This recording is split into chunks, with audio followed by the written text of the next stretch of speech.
মানুষ বলেন যে নিরন্তর কাজ করলে, পুরুষার্থ পালন করলে এই জীবন বদলে ফেলা সম্ভব। আজ আমি আপনাকে বোঝাবো যে এক মুহূর্ত, সময় আর সিদ্ধান্ত কতটা গুরুত্বপূর্ণ হয়। এক মুহূর্তই যথেষ্ট। একটা মুহূর্ত এত শক্তিশালী হতে পারে যে তা আপনার সমগ্র জীবন পাল্টে দিতে পারে। এমন এক সময় ছিল শ্রীরামের কাছে যখন ওনাকে সিদ্ধান্ত নিতে হয় যে উনি নিজের পিতার আদেশ পালন করতে বনবাসে যাবেন নাকি যাবেন না। উনি সেই আদেশ পালন করেছিলেন, তারপর সময় অনুসারে উপযুক্ত সিদ্ধান্ত নিলেন। আর আজ সকলের মনে বসবাস করেন শ্রীরাম। আর অন্যদিকে আছে রাবণ। ওনার কাছে একটা সময় ছিল, একটা সুযোগ ছিল নিজের প্রারব্ধকে শুভ করে তোলার। উনি ভুল করলেন আর মৃত্যু লাভ করলেন। নির্বাচন সবসময় আপনার হাতে, শুধু আপনাকে সময়কে বুঝতে হবে, সেই মুহূর্তকে বুঝতে হবে আর উচিত সিদ্ধান্ত নিতে হবে, ব্যাস। বুঝতে শিখুন এই সময়ের দাবি কি, বুঝতে শিখুন এই সময়ের ইচ্ছে কি, আর উচিত সিদ্ধান্ত নিন। আর আমার সাথে ভালোবেসে বলুন রাধা রাধা। জ্ঞান এবং অহংকার, এই দুইয়ের মধ্যে সম্পর্ক কোথায়? সম্পর্ক ঠিক সেরকম যেরকম হাত এবং কাঁকনের, যেমন চোখ এবং দৃষ্টির সম্পর্ক। এবার আপনি বলবেন, এ আমি কি বলছি? জ্ঞান এবং অহংকারের এমন সম্পর্ক কি করে হতে পারে? দেখুন, যে ব্যক্তি জ্ঞানী, যার কাছে জ্ঞান রয়েছে এবং তিনি জানেন যে তার কাছে জ্ঞান রয়েছে, তার মধ্যে নিজে থেকেই অহংবোধ জাগ্রত হয়। খুব কম সংখ্যক এমন জ্ঞানী ব্যক্তি আছেন যারা নিজেদের অহংকারের বিষয়ে আঁচ করতে পারেন। প্রকৃত জ্ঞানী হলেন তিনি, যিনি নিজের জ্ঞানের সদ্ব্যবহার করে অহংকারকে দূর করেন। উচিত সময় বুঝে যান, নিজের অন্তর যাচাই করে এই বিষয়টা দেখেন যে তার অন্তরে অহংবোধ জাগ্রত হচ্ছে এবং নিজেকে সেখানেই থামিয়ে দেন, যাতে অহংকারের পথে তিনি অগ্রসর না হয়ে যান। এই অহংকার কখন উচিত, কখন অনুচিত, কখন প্রয়োগ করা উচিত, উচিত নয়, কখন বাধা দেওয়া উচিত, এটা শেখা অত্যন্ত প্রয়োজনীয়। আর যদি এটা আপনি শিখতে পারেন, তাহলে আপনি একজন জ্ঞানীও হয়ে উঠবেন এবং সুখীও থাকবেন। তাই মনে রাখবেন, এই জ্ঞান নিয়ে কখনোই অহংকার করবেন না, বরং সবসময় নিজের অহংবোধের বিষয়ে প্রকৃত ধারণা রাখবেন। আসুন আমার সাথে ভালোবেসে বলুন রাধা রাধা। আমাদের জীবনে 7 ধরনের সুখ আছে, আর সেগুলো লাভ করার জন্য আমরা অত্যন্ত প্রচেষ্টা করি। কিন্তু কোনো প্রচেষ্টা করার পূর্বে তা কিভাবে করব সেটা বোঝা খুব প্রয়োজন, আর সেখানেই আমরা ভুল করে থাকি। যে কাজটা আমাদের পরে করা উচিত সেটাই আমরা আগে করে বসি। আপনাকে স্পষ্ট করে বোঝাই, প্রত্যেক সুখের সাথে 2টি ক্রিয়া জড়িত থাকে।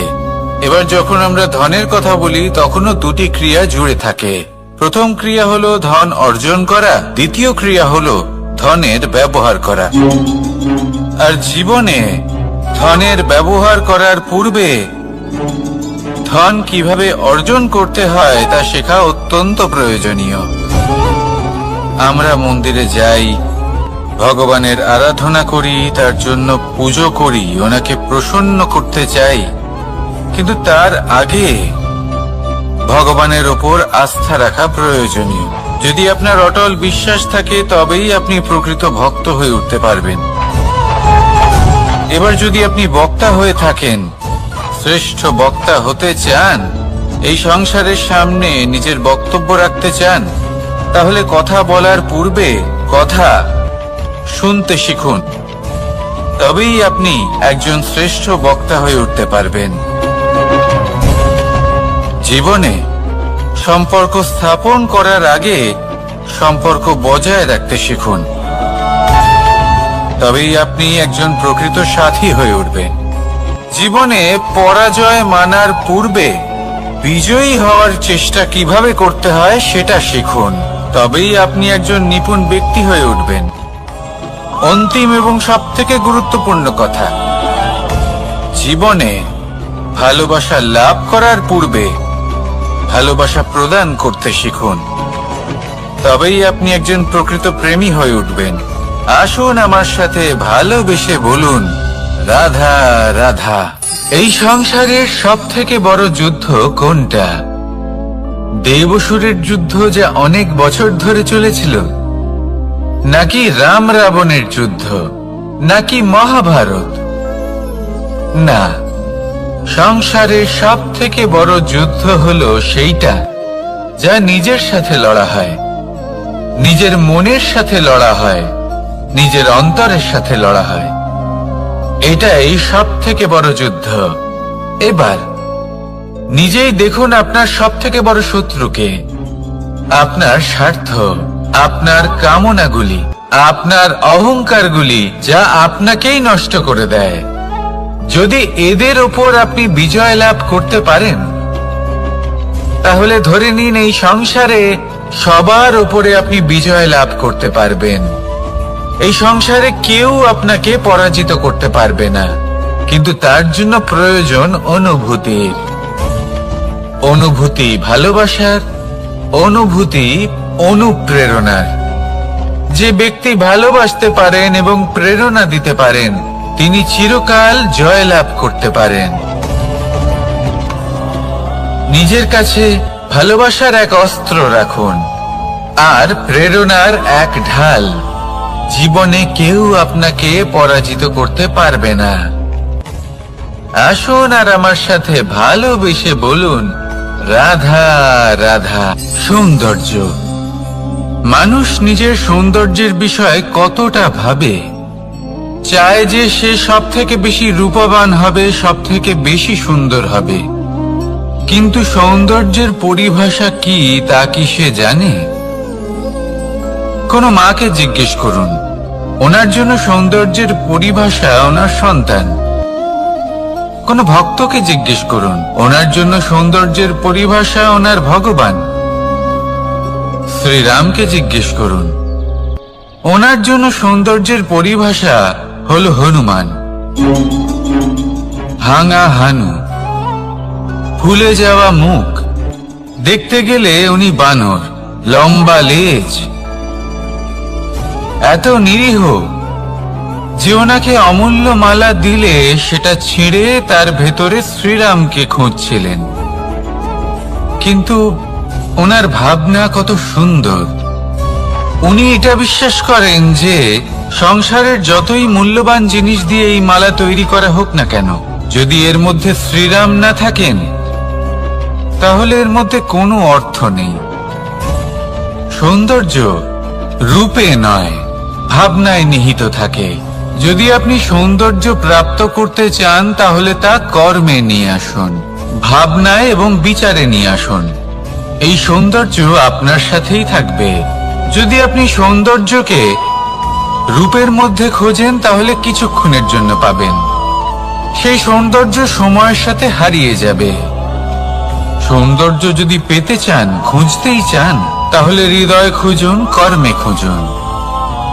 মন প্রসন্ন হয়ে বলবে, রাধা রাধা।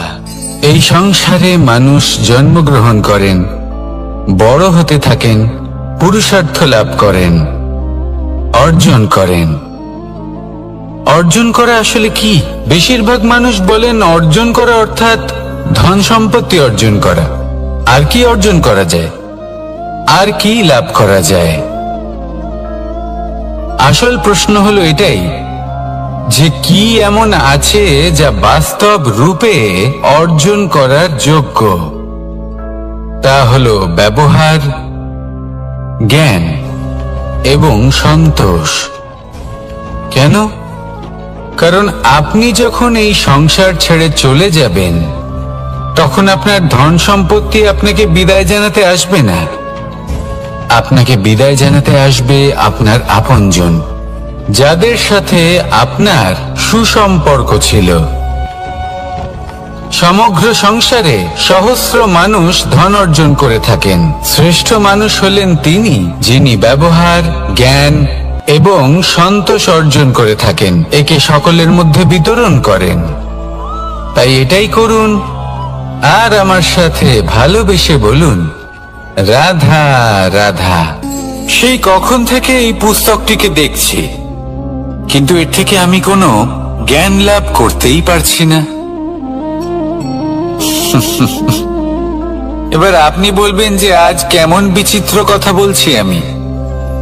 যদি এই পুস্তক থেকে আমাকে জ্ঞান লাভ করতে হয়, তাহলে শুধুই তাকিয়ে থাকলে হবে না।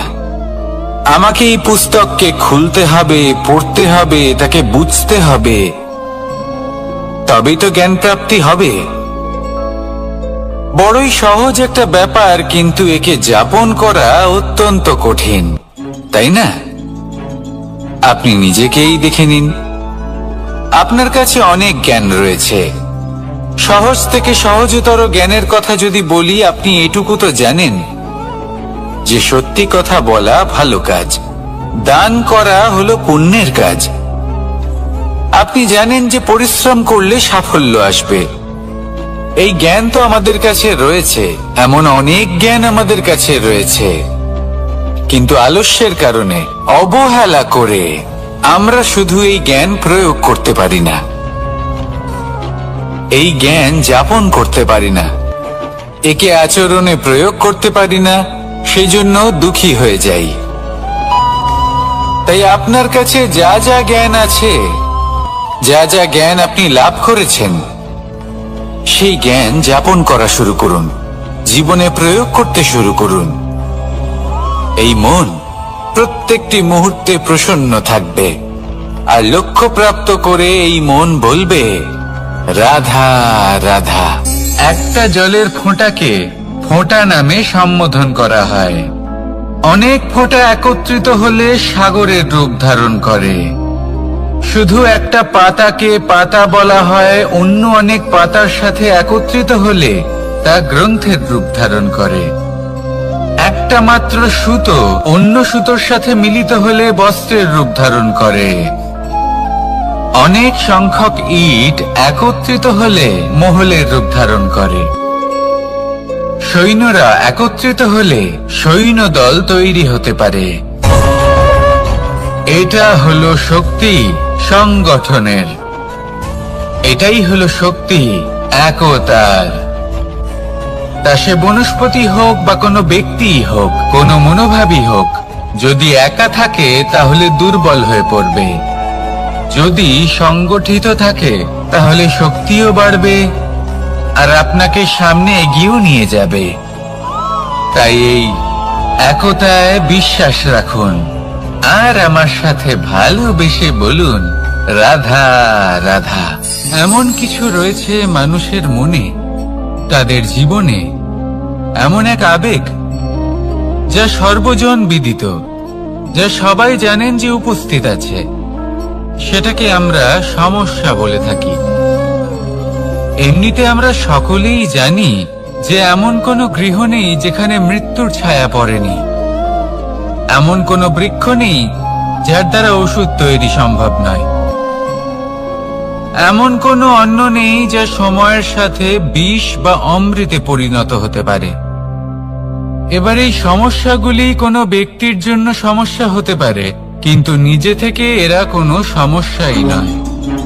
এরা আসে আমাদের সাহায্য করতে, আমাদের কিছু শেখাতে। আপনি নিজেই দেখুন, পর্বতের শিখর থেকে কোনো এক পাখি পড়ে গিয়ে নিজের প্রাণ ত্যাগ করলো। সেটা কখন সম্ভব? যখন সেই পাখি ওড়ার চেষ্টাই করে না। তখন যখন কোনো ব্যক্তি জলে পড়ে যান এবং ডুবে গিয়ে নিজের প্রাণ হারান, এর সম্ভাবনা কখন বেশি থাকে? যখন সেই ব্যক্তি সাঁতার কাটার চেষ্টাই করেন না। তখন এই সমস্যা প্রত্যেকের জীবনে থাকবেই, কিন্তু এটা মনে রাখা প্রয়োজনীয় যে কোনো সমস্যা পরিস্থিতির কারণে সমস্যা হয়ে ওঠে না। এই পরিস্থিতি যখন আমাদের সামনে আসে, আমাদের তা কঠিন মনে হয়। আমরা নতমস্তক হয়ে পড়ি, ভয়ভীত হয়ে পড়ি, তার সম্মুখীন হতে পারি না। তখন তা সমস্যার রূপ নেয়। দৃঢ় হয়ে দাঁড়িয়ে থাকুন সাহসের সাথে, এই পরিস্থিতিগুলির সম্মুখীন হন। দেখবেন সমস্যা কখন সাফল্যে পরিণত হবে আপনি জানতেই পারবেন না। আসুন আমার সাথে ভালোবেসে বলুন, রাধা রাধা। এই সংসারে কখনো কোনো ব্যক্তিকে তার বাইরের পোশাক দেখে বিচার করার চেষ্টা করবেন না, এটা খুব বড় ভুল করবেন। যেমন আমরা জীবনে অনেক সময় এমন করি, ধরুন কোথাও একটা গাছ দেখলাম, খুব বিশাল আকারের একটা গাছ, যেটা মাটির থেকে অনেক উঁচুতে পৌঁছে গেছে, যার বিশাল শাখা আছে। সেগুলো দেখে আমরা ভাবি যে এই গাছে হয়তো কত সুস্বাদু ফল আছে। আমরা সেই গাছের পরিচর্যা করতে থাকি। আবার অন্যদিকে হলো একটি তৃণ, যেটা মাটি থেকে কিছুটা উঁচুতে পৌঁছেছে, কিন্তু সেই তৃণর নিচে, মাটির নিচে অত্যন্ত সুস্বাদু ফল বা সবজি জন্ম নেয়, যা আমাদের স্বাস্থ্যের পক্ষে অত্যন্ত উপকারী। সেই জন্য কখনো আবরণ দেখে কাউকে বিচার করতে চেষ্টা করবেন না। তার বদলে এটা বোঝার চেষ্টা করুন যে আপনার সামনে যে ব্যক্তি আছে বা বস্তু আছে, তার বিশেষত্ব কি। যদি এই বিশেষত্ব বোঝার ক্ষমতা আপনি অর্জন করেন, যদি এই শিল্প আপনি নিজের ভেতরে জাগ্রত করেন, তাহলে এই সংসারে বিশেষত্ব কি সেটা আপনি জানতে পারবেন। আর এই সমস্ত খেলা দৃষ্টি থেকে নয়, দৃষ্টিভঙ্গি থেকে জন্ম নেয়। দৃষ্টিভঙ্গি সবসময় শুভ রাখুন, আর আমার সাথে ভালোবেসে বলুন, রাধা রাধা। যখন মানুষের মৃত্যু হয় তখন কি হয়? অনেক সংখ্যক মানুষ শোক পালন করতে চলে আসেন। যে ব্যক্তি মৃত্যু লাভ করেছেন তার অনেক বস্তু থাকে যেগুলো তার প্রিয়, যেগুলো তিনি ব্যবহার করেছেন। তার শয্যা, তার বস্ত্র, তার আভূষণ সবকিছু তার থেকে বিচ্ছিন্ন করা হয় এবং খালি হাতে তাকে শ্মশানের উদ্দেশ্যে রওনা করা হয়। আমি আপনাকে এই প্রশ্ন করতে চাই, আপনি এই সংসারে কি অর্জন করেছেন? ধন সম্পত্তি, বস্ত্র, আভূষণ, এই সবকিছু যে আপনি অর্জন করেছেন, আপনার মৃত্যুর পরে তা আপনার থেকে দূর হয়ে যাবে। এর উত্তর হলো একটাই, আপনার কর্ম। শুধু সেটাই আছে যে একান্ত আপনার, আর শুধু সেটাই এই সংসার থেকে চলে যাওয়ার পরেও সংসারেই জীবিত থাকবে। যদি আপনি দুষ্কর্ম করেন, তাহলে এই সংসার আপনাকে একটি অনুচিত উদাহরণ হিসেবে মনে রাখবে যে এই ব্যক্তি খুব পাপী ছিল, অনুচিত কর্ম করতেন। যে পথে তিনি চলেছেন সেই পথে কারোর চলা উচিত নয়। সেখানেই যদি আপনি সৎকর্ম করেন, তাহলে সংসার চিরকাল এটাই বলবে যে খুব ভালো মানুষ ছিলেন, সবাইকে ভালোবাসতেন, সবাইকে সাহায্য করতেন, আমার খুব প্রিয় মানুষ ছিলেন। এটাই হলো শ্রেষ্ঠ কর্ম। সেই জন্য জীবনে শুধুমাত্র ধন সম্পত্তি, আভূষণ এই সব অর্জন করতে গিয়ে নিজের মনোনিবেশ করবেন না। শ্রেষ্ঠ কর্ম করুন। সংসার থেকে চলে যাওয়ার পরেও এই কর্মই এই সংসারে আপনাকে জীবিত রাখবে। আসুন আমার সাথে ভালোবেসে বলুন, রাধা রাধা। আমরা সবাই সূর্যকে সম্মান করি, ওনাকে শ্রদ্ধা করি, ওনাকে পুজো করি। এই সূর্য আমাদের শক্তি প্রদান করেন, প্রকাশ প্রদান করেন।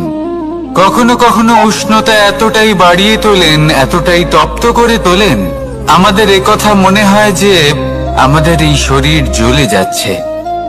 তখনও আমরা বিরোধিতা করি না, তাকে কটু কথা শোনাই না, আমরা সসম্মানে তা গ্রহণ করি। কেন? কেন করি? কারণ আমরা জানি যে সন্ধেবেলা যখন সূর্যাস্ত হবে তখন শুধুমাত্র অন্ধকার বাকি থাকবে। ঠিক কিছুটা এরকমই হয় আমাদের মাতা পিতাও, যিনি আমাদের জন্ম দেন, আমাদের ভরণ পোষণ করেন, আমাদের বড় করেন, আমাদের প্রেম প্রদান করেন। কখনো কখনো তাদের মুখ থেকে কটু কথা নিঃসৃত হয়, আমাদের দুঃখ হয়, কিন্তু তখন আমাদের এটা বোঝা উচিত এগুলি নিঃসৃত হচ্ছে আমাদেরই মঙ্গলের জন্য। যেমন সূর্যদেব, উনিও উত্তাপ দিয়ে থাকেন আমাদেরই মঙ্গলের জন্য, যাতে ফসল পাকতে পারে, যাতে জল বাষ্প হয়ে মেঘ হতে পারে, বৃষ্টি হতে পারে, আর এই সংসারে নিরন্তর জলের প্রবাহ থাকে। আমাদের মাতা পিতা, তাদের কঠোর আচরণ, তাদের কঠোর অনুশাসনের পেছনে লুকিয়ে থাকে ওনাদের ভালোবাসা। আমাদের তা বুঝতে হবে, সসম্মানে ওনাদের গ্রহণ করতে হবে। কারণ ঠিক সূর্যাস্তের পরে যেমন চতুর্দিক অন্ধকারচ্ছন্ন হয়ে যায়, তেমনি আমাদের জীবন থেকে যখন আমাদের মাতা পিতা চলে যায় তখন আমাদের জীবনেও শুধু এবং শুধুমাত্র অন্ধকারই ছেয়ে থাকে। সেই জন্য নিজের মাতা পিতাকে সম্মান করুন, ওনাদের ভালোবাসা প্রদান করুন। এই মন আর এই জীবন প্রসন্ন হয়ে বলবে রাধা রাধা। কিছু মানুষ বলেন যে নিরন্তর কাজ করলে, পুরুষার্থ পালন করলে এই জীবন বদলে ফেলা সম্ভব। আজ আমি আপনাকে বোঝাবো যে এক মুহূর্ত, সময় আর সিদ্ধান্ত কতটা গুরুত্বপূর্ণ হয়। এক মুহূর্তই যথেষ্ট। একটা মুহূর্ত এত শক্তিশালী হতে পারে যে তা আপনার সমগ্র জীবন পাল্টে দিতে পারে। এমন এক সময় ছিল শ্রীরামের কাছে, যখন ওনাকে সিদ্ধান্ত নিতে হয় যে উনি নিজের পিতার আদেশ পালন করতে বনবাসে যাবেন নাকি যাবেন না। উনি সেই আদেশ পালন করেছিলেন, তারপর সময় অনুসারে উপযুক্ত সিদ্ধান্ত নিলেন। আর আজ সকলের মনে বসবাস করেন শ্রীরাম। আর অন্যদিকে আছে রাবণ। ওনার কাছে একটা সময় ছিল, একটা সুযোগ ছিল নিজের প্রারব্ধকে শুভ করে তোলার। উনি ভুল করলেন আর মৃত্যু লাভ করলেন। নির্বাচন সবসময় আপনার হাতে, শুধু আপনাকে সময়কে বুঝতে হবে, সেই মুহূর্তকে বুঝতে হবে আর উচিত সিদ্ধান্ত নিতে হবে, ব্যাস। বুঝতে শিখুন এই সময়ের দাবি কি, বুঝতে শিখুন এই সময়ের ইচ্ছে কি, আর উচিত সিদ্ধান্ত নিন। আর আমার সাথে ভালোবেসে বলুন রাধা রাধা। জ্ঞান এবং অহংকার, এই দুইয়ের মধ্যে সম্পর্ক কোথায়? সম্পর্ক ঠিক সেরকম যেরকম হাত এবং কাঁকনের, যেমন চোখ এবং দৃষ্টির সম্পর্ক। এবার আপনি বলবেন, এ আমি কি বলছি? জ্ঞান এবং অহংকারের এমন সম্পর্ক কি করে হতে পারে? দেখুন, যে ব্যক্তি জ্ঞানী, যার কাছে জ্ঞান রয়েছে এবং তিনি জানেন যে তার কাছে জ্ঞান রয়েছে, তার মধ্যে নিজে থেকেই অহংবোধ জাগ্রত হয়। খুব কম সংখ্যক এমন জ্ঞানী ব্যক্তি আছেন যারা নিজেদের অহংকারের বিষয়ে আঁচ করতে পারেন। প্রকৃত জ্ঞানী হলেন তিনি, যিনি নিজের জ্ঞানের সদ্ব্যবহার করে অহংকারকে দূর করেন। উচিত সময় বুঝে যান, নিজের অন্তর যাচাই করে এই বিষয়টা দেখেন যে তার অন্তরে অহংবোধ জাগ্রত হচ্ছে এবং নিজেকে সেখানেই থামিয়ে দেন, যাতে অহংকারের পথে তিনি অগ্রসর না হয়ে যান। এই অহংকার কখন উচিত, কখন অনুচিত, কখন প্রয়োগ করা উচিত, উচিত নয়, কখন বাধা দেওয়া উচিত, এটা শেখা অত্যন্ত প্রয়োজনীয়। আর যদি এটা আপনি শিখতে পারেন, তাহলে আপনি একজন জ্ঞানীও হয়ে উঠবেন এবং সুখীও থাকবেন। তাই মনে রাখবেন, এই জ্ঞান নিয়ে কখনোই অহংকার করবেন না, বরং সবসময় নিজের অহংবোধের বিষয়ে প্রকৃত ধারণা রাখবেন।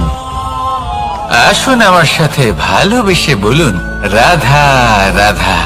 আমাদের জীবনে 7 ধরনের সুখ আছে, আর সেগুলো লাভ করার জন্য আমরা অত্যন্ত প্রচেষ্টা করি। কিন্তু কোনো প্রচেষ্টা করার পূর্বে তা কিভাবে করব সেটা বোঝা খুব প্রয়োজন, আর সেখানেই আমরা ভুল করে থাকি। যে কাজটা আমাদের পরে করা উচিত সেটাই আমরা আগে করে বসি। আপনাকে স্পষ্ট করে বোঝাই, প্রত্যেক সুখের সাথে 2টি ক্রিয়া জড়িত থাকে। এবার যখন আমরা ধনের কথা বলি তখনও 2টি ক্রিয়া জুড়ে থাকে।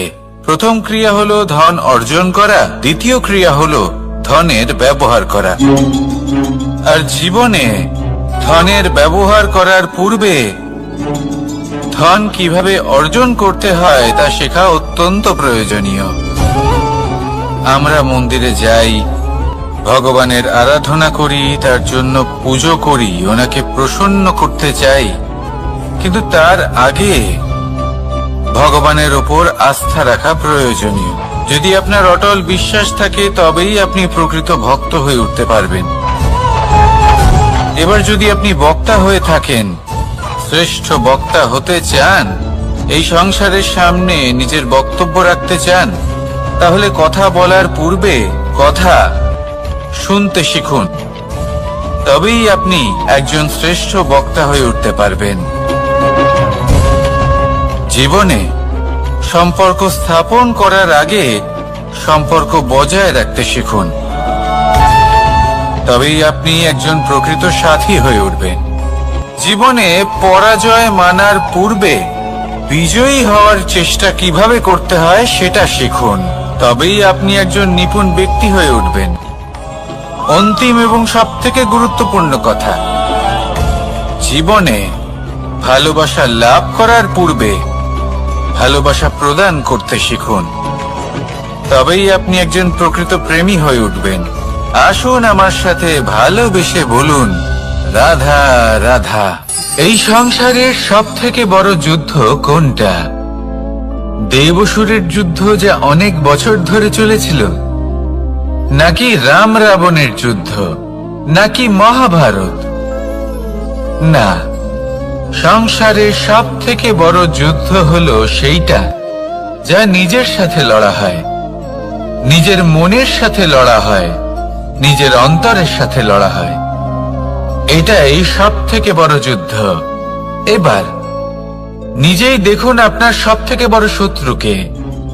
আপনার স্বার্থ, আপনার কামনাগুলি, আপনার অহংকারগুলি, যা আপনাকেই নষ্ট করে দেয়। যদি এদের ওপর আপনি বিজয় লাভ করতে পারেন, তাহলে ধরে নিন এই সংসারে সবার উপরে আপনি বিজয় লাভ করতে পারবেন। এই সংসারে কেউ আপনাকে পরাজিত করতে পারবে না, কিন্তু তার জন্য প্রয়োজন অনুভূতির। অনুভূতি ভালোবাসার, অনুভূতি অনুপ্রেরণার। যে ব্যক্তি ভালোবাসতে পারেন এবং প্রেরণা দিতে পারেন, তিনি চিরকাল জয় লাভ করতে পারেন। নিজের কাছে ভালোবাসার এক অস্ত্র রাখুন আর প্রেরণার এক ঢাল। জীবনে কেউ আপনাকে পরাজিত করতে পারবে না। আসুন আর আমার সাথে ভালোবেসে বলুন, রাধা রাধা। সৌন্দর্য। মানুষ নিজের সৌন্দর্যের বিষয়ে কতটা ভাবে, চায় যে সে সব থেকে বেশি রূপবান হবে, সব থেকে বেশি সুন্দর হবে। কিন্তু সৌন্দর্যের পরিভাষা কি তা কি সে জানে? কোন মাকে জিজ্ঞেস করুন, ওনার জন্য সৌন্দর্যের পরিভাষা ওনার সন্তান। কোন ভক্তকে জিজ্ঞেস করুন, ওনার জন্য সৌন্দর্যের পরিভাষা ওনার ভগবান। শ্রীরামকে জিজ্ঞেস করুন, ওনার জন্য সৌন্দর্যের পরিভাষা হলো হনুমান। ভাঙা হানু, ফুলে যাওয়া মুখ, দেখতে গেলে উনি বানর, লম্বা লেজ, এত নিরীহ যে ওনাকে অমূল্য মালা দিলে সেটা ছিঁড়ে তার ভেতরে শ্রীরামকে খুঁজছিলেন। কিন্তু ওনার ভাবনা কত সুন্দর। উনি এটা বিশ্বাস করেন যে সংসারের যতই মূল্যবান জিনিস দিয়ে এই মালা তৈরি করা হোক না কেন, যদি এর মধ্যে শ্রীরাম না থাকেন তাহলে এর মধ্যে কোনো অর্থ নেই। সৌন্দর্য রূপে নয়, ভাবনায় নিহিত থাকে। যদি আপনি সৌন্দর্য প্রাপ্ত করতে চান তাহলে তা কর্মে নিয়ে আসুন, ভাবনায় এবং বিচারে নিয়ে আসুন। এই সৌন্দর্য আপনার সাথেই থাকবে। যদি আপনি সৌন্দর্যকে রূপের মধ্যে খোঁজেন তাহলে কিছুক্ষণের জন্য পাবেন, সেই সৌন্দর্য সময়ের সাথে হারিয়ে যাবে। সৌন্দর্য যদি পেতে চান, খুঁজতেই চান, তাহলে হৃদয় খুঁজুন, কর্মে খুঁজুন। মন প্রসন্ন হয়ে বলবে রাধা রাধা।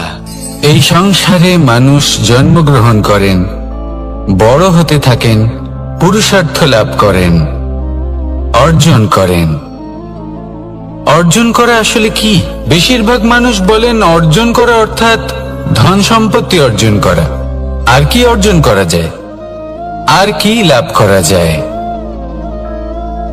আসল প্রশ্ন হলো এটাই যে কি এমন আছে যা বাস্তব রূপে অর্জন করার যোগ্য।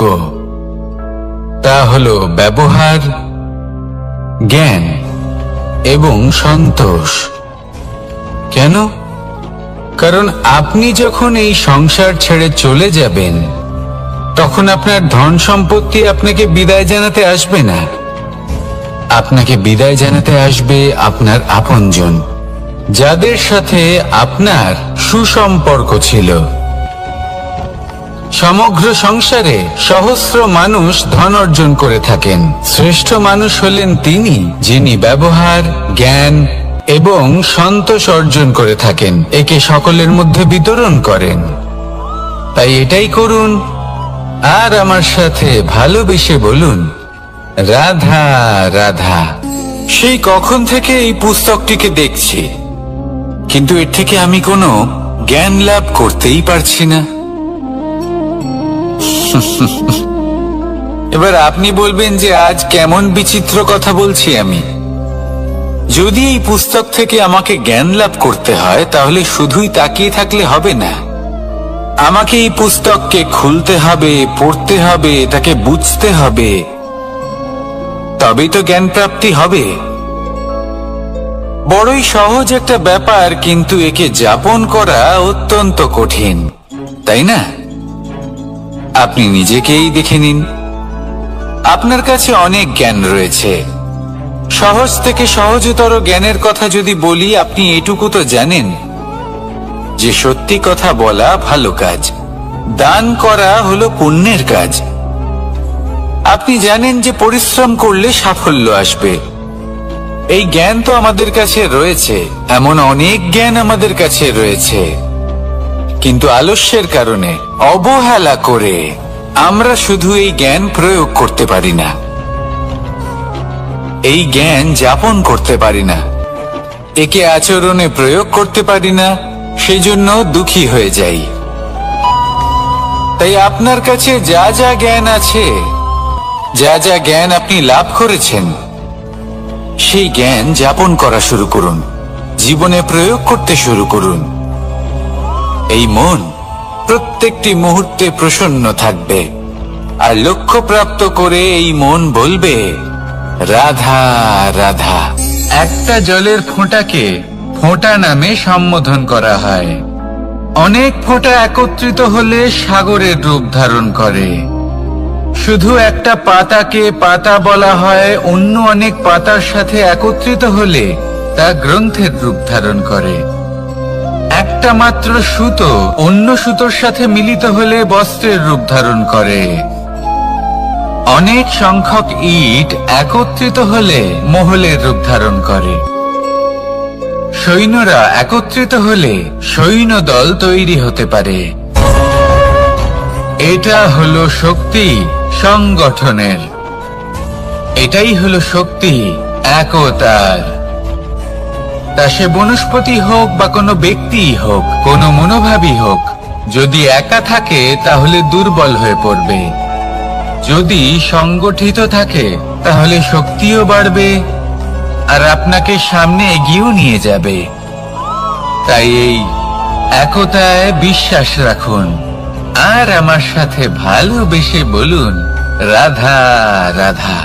এমন কিছু রয়েছে মানুষের মনে, তাদের জীবনে এমন এক আবেগ যা সর্বজন বিদিত, যা সবাই জানেন যে উপস্থিত আছে। সেটাকে আমরা সমস্যা বলে থাকি। এমনিতে আমরা সকলেই জানি যে এমন কোনো গৃহ নেই যেখানে মৃত্যুর ছায়া পড়েনি, এমন কোনো বৃক্ষ নেই যার দ্বারা ওষুধ তৈরি সম্ভব নয়, এমন কোনো অন্ন নেই যা সময়ের সাথে বিষ বা অমৃতে পরিণত হতে পারে। এবার এই সমস্যাগুলি কোনো ব্যক্তির জন্য সমস্যা হতে পারে, কিন্তু নিজে থেকে এরা কোনো সমস্যাই নয়। এরা আসে আমাদের সাহায্য করতে, আমাদের কিছু শেখাতে। আপনি নিজেই দেখুন, পর্বতের শিখর থেকে কোনো এক পাখি পড়ে গিয়ে নিজের প্রাণ ত্যাগ করলো। সেটা কখন সম্ভব? যখন সেই পাখি ওড়ার চেষ্টাই করে না। তখন যখন কোনো ব্যক্তি জলে পড়ে যান এবং ডুবে গিয়ে নিজের প্রাণ হারান, এর সম্ভাবনা কখন বেশি থাকে? যখন সেই ব্যক্তি সাঁতার কাটার চেষ্টাই করেন না। তখন এই সমস্যা প্রত্যেকের জীবনে থাকবেই, কিন্তু এটা মনে রাখা প্রয়োজনীয় যে কোনো সমস্যা পরিস্থিতির কারণে সমস্যা হয়ে ওঠে না। এই পরিস্থিতি যখন আমাদের সামনে আসে, আমাদের তা কঠিন মনে হয়। আমরা নতমস্তক হয়ে পড়ি, ভয়ভীত হয়ে পড়ি, তার সম্মুখীন হতে পারি না। তখন তা সমস্যার রূপ নেয়। দৃঢ় হয়ে দাঁড়িয়ে থাকুন সাহসের সাথে, এই পরিস্থিতিগুলির সম্মুখীন হন। দেখবেন সমস্যা কখন সাফল্যে পরিণত হবে আপনি জানতেই পারবেন না। আসুন আমার সাথে ভালোবেসে বলুন, রাধা রাধা। এই সংসারে কখনো কোনো ব্যক্তিকে তার বাইরের পোশাক দেখে বিচার করার চেষ্টা করবেন না। এটা খুব বড় ভুল করবেন। যেমন আমরা জীবনে অনেক সময় এমন করি। ধরুন কোথাও একটা গাছ দেখলাম, খুব বিশাল আকারের একটা গাছ, যেটা মাটির থেকে অনেক উঁচুতে পৌঁছে গেছে, যার বিশাল শাখা আছে। সেগুলো দেখে আমরা ভাবি যে এই গাছে হয়তো কত সুস্বাদু ফল আছে। আমরা সেই গাছের পরিচর্যা করতে থাকি। আবার অন্যদিকে হলো একটি তৃণ, যেটা মাটি থেকে কিছুটা উঁচুতে পৌঁছেছে, কিন্তু সেই তৃণর নিচে, মাটির নিচে অত্যন্ত সুস্বাদু ফল বা সবজি জন্ম নেয়, যা আমাদের স্বাস্থ্যের পক্ষে অত্যন্ত উপকারী। সেই জন্য কখনো আবরণ দেখে কাউকে বিচার করতে চেষ্টা করবেন না। তার বদলে এটা বোঝার চেষ্টা করুন যে আপনার সামনে যে ব্যক্তি আছে বা বস্তু আছে, তার বিশেষত্ব কি। যদি এই বিশেষত্ব বোঝার ক্ষমতা আপনি অর্জন করেন, যদি এই শিল্প আপনি নিজের ভেতরে জাগ্রত করেন, তাহলে এই সংসারে বিশেষত্ব কি সেটা আপনি জানতে পারবেন। আর এই সমস্ত খেলা দৃষ্টি থেকে নয়, দৃষ্টিভঙ্গি থেকে জন্ম নেয়। দৃষ্টিভঙ্গি সবসময় শুভ রাখুন আর আমার সাথে ভালোবেসে বলুন, রাধা রাধা। যখন মানুষের মৃত্যু হয় তখন কি হয়? অনেক সংখ্যক মানুষ শোক পালন করতে চলে আসেন। যে ব্যক্তি মৃত্যু লাভ করেছেন তার অনেক বস্তু থাকে যেগুলো তার প্রিয়, যেগুলো তিনি ব্যবহার করেছেন। তার শয্যা, তার বস্ত্র, তার আভূষণ সবকিছু তার থেকে বিচ্ছিন্ন করা হয় এবং খালি হাতে তাকে শ্মশানের উদ্দেশ্যে রওনা করা হয়। আমি আপনাকে এই প্রশ্ন করতে চাই, আপনি এই সংসারে কি অর্জন করেছেন? ধন সম্পত্তি, বস্ত্র, আভূষণ, এই সবকিছু যে আপনি অর্জন করেছেন, আপনার মৃত্যুর পরে তা আপনার থেকে দূর হয়ে যাবে। এর উত্তর হলো একটাই, আপনার কর্ম। শুধু সেটাই আছে যে একান্ত আপনার, আর শুধু সেটাই এই সংসার থেকে চলে যাওয়ার পরেও সংসারেই জীবিত থাকবে। যদি আপনি দুষ্কর্ম করেন তাহলে এই সংসার আপনাকে একটি অনুচিত উদাহরণ হিসেবে মনে রাখবে যে এই ব্যক্তি খুব পাপী ছিল, অনুচিত কর্ম করতেন। যে পথে তিনি চলেছেন সেই পথে কারোর চলা উচিত নয়। সেখানেই যদি আপনি সৎকর্ম করেন তাহলে সংসার চিরকাল এটাই বলবে যে খুব ভালো মানুষ ছিলেন, সবাইকে ভালোবাসতেন, সবাইকে সাহায্য করতেন, আমার খুব প্রিয় মানুষ ছিলেন। এটাই হলো শ্রেষ্ঠ কর্ম। সেই জন্য জীবনে শুধুমাত্র ধন সম্পত্তি আভূষণ এই সব অর্জন করতে গিয়ে নিজের মনোনিবেশ করবেন না। কেউ বলে জীবন খুব ক্ষণস্থায়ী, কেউ বলে জীবন হলো একটা সুন্দর স্বপ্নের মতো, আবার কেউ বলবে জীবন হলো এক কঠোর সত্য। কিন্তু জীবন আসলে কি? জীবন হলো আপনারই প্রতিবিম্ব, একটা দর্পণ। অর্থাৎ আপনি জীবনকে সেইভাবেই পাবেন যেরকম আপনি নিজেকে প্রতিপন্ন করবেন। যদি আপনি দর্পণের দিকে তাকিয়ে হাসেন তাহলে আপনি সামনে হাসি মুখী দেখতে পাবেন। এবার যদি আপনি গম্ভীর হয়ে থাকেন তাহলে আপনি একজন রুষ্ট ব্যক্তি দেখতে পাবেন। শেষে সবথেকে বেশি গুরুত্বপূর্ণ হলো আপনার চেষ্টা। আপনাকে সবসময় চেষ্টা করতে হবে যাতে আপনি নিজেকে প্রসন্ন এবং ইতিবাচক মনোভাবে রাখেন। এটা হলো আপনারই উত্তরদায়িত্ব, তাকে পালন করুন।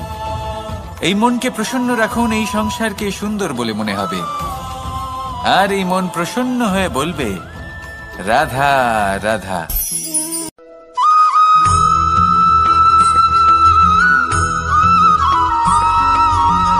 এই সংসারে প্রত্যেক মানুষ এটাই চান যে তিনি যেন ধনবান হন, আর্থিক অবস্থা তার ভালো থাকে, ওনার বাড়িতে লক্ষ্মীর আগমন হয়।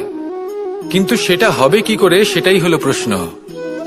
কেউ বলেন যে যদি পরিশ্রম করো তাহলে ধন অর্জন সম্ভব, কেউ বলেন যে যদি বিদ্যা লাভ হয় তবেই ধন অর্জন সম্ভব, কেউ বলেন যে যদি বলশালী হও তবেই সম্পন্ন থাকবে। ভালো কথা, যদি তাই হয়ে থাকে তবে দিনমজুর সারা দিন পরিশ্রম করেন, তিনি কেন ধনী হন না? অনেকজন বিদ্বান মানুষ আছেন এই সংসারে, তারা কেন ধনবান হন না?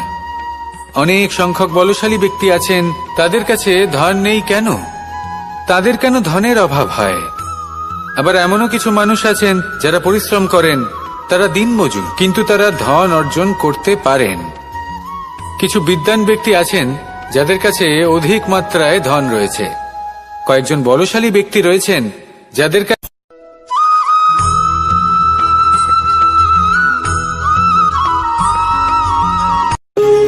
যখন মানুষের মৃত্যু হয় তখন কি হয়? অনেক সংখ্যক মানুষ শোক পালন করতে চলে আসেন। যে ব্যক্তি মৃত্যু লাভ করেছেন তার অনেক বস্তু থাকে যেগুলো তার প্রিয়, যেগুলো তিনি ব্যবহার করেছেন, তার শয্যা, তার বস্ত্র, তার আভূষণ সবকিছু তার থেকে বিচ্ছিন্ন করা হয় এবং খালি হাতে তাকে শ্মশানের উদ্দেশ্যে রওনা করা হয়।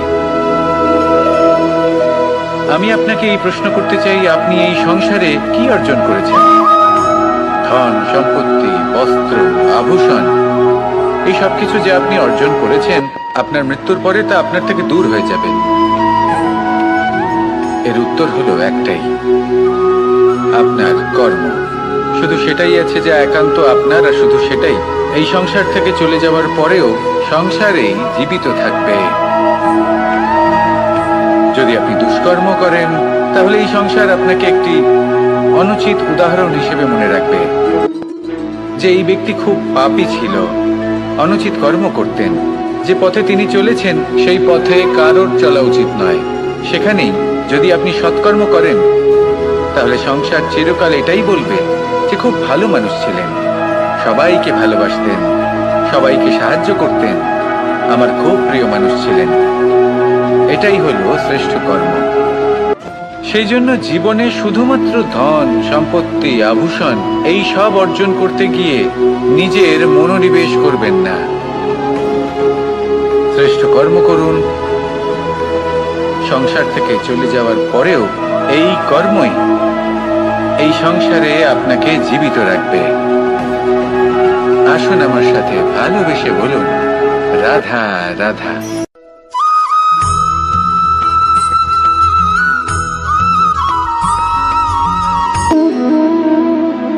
সম্পর্ক হলো আমাদের জীবনের একটি আধার।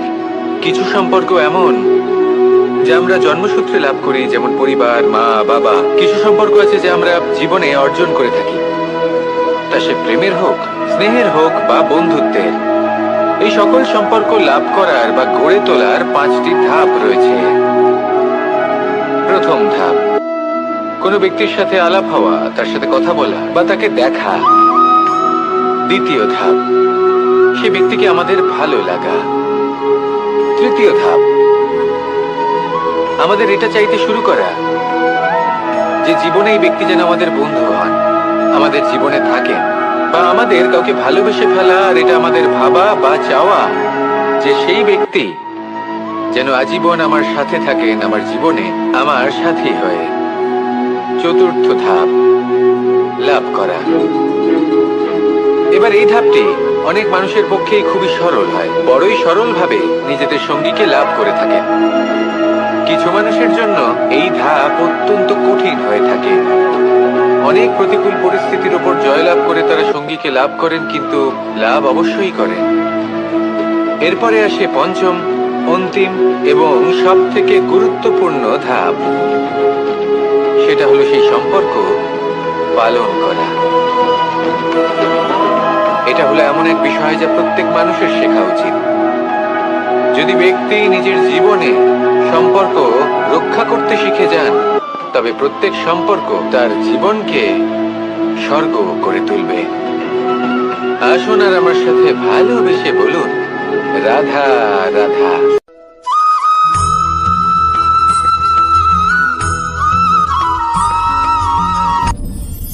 আপনি কি কখনো কোনো জলের ধারা দেখেছেন?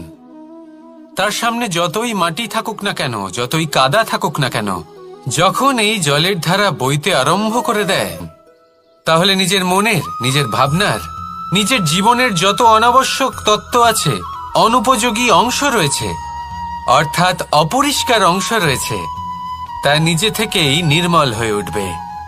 আর যেরকম জলের ধারা কখনো থেমে থাকে না, সব সময় বয়ে চলে, সেইভাবে আপনিও কখনোই থামবেন না। সবসময় বয়ে চলুন, এগোতে থাকুন। পথে যদি অনেক বিপদ আসে, সমস্যা আসে, থামবেন না, তার উপর নিরন্তর প্রহার করুন, নিরন্তর প্রয়াস করুন আর অগ্রসর হন। আপনি ভেবে দেখুন, এই জলের ধারা কখনো থেমে থাকে না, সবসময় বয়ে চলে, বিপদের সম্মুখীন হয়ে তাকে সাথে বয়ে নিয়ে চলে। সেই জন্য জলের ধারা, প্রবাহমান এই ধারা, এর থেকে কখনো দুর্গন্ধ আসে না, এতে কখনো ময়লা জমতে পারে না, বরং পালিত হয় সুন্দর প্রাণবন্ত জীবজন্তু, যেমন সুন্দর ছোট মাছ। তাই আপনিও এটাই করুন, কখনো থামবেন না, শুধু চলতে থাকুন, জলের ধারার মতো বইতে থাকুন। আপনি আপনার লক্ষ্য অবশ্যই খুঁজে পাবেন, আর তার সাথে নিজের অন্তরের যে মালিন্য রয়েছে তা আপনি নিজেই নিজের থেকে দূরে করে দেবেন। তাহলে আসুন আর আমার সাথে ভালোবেসে বলুন, রাধা রাধা।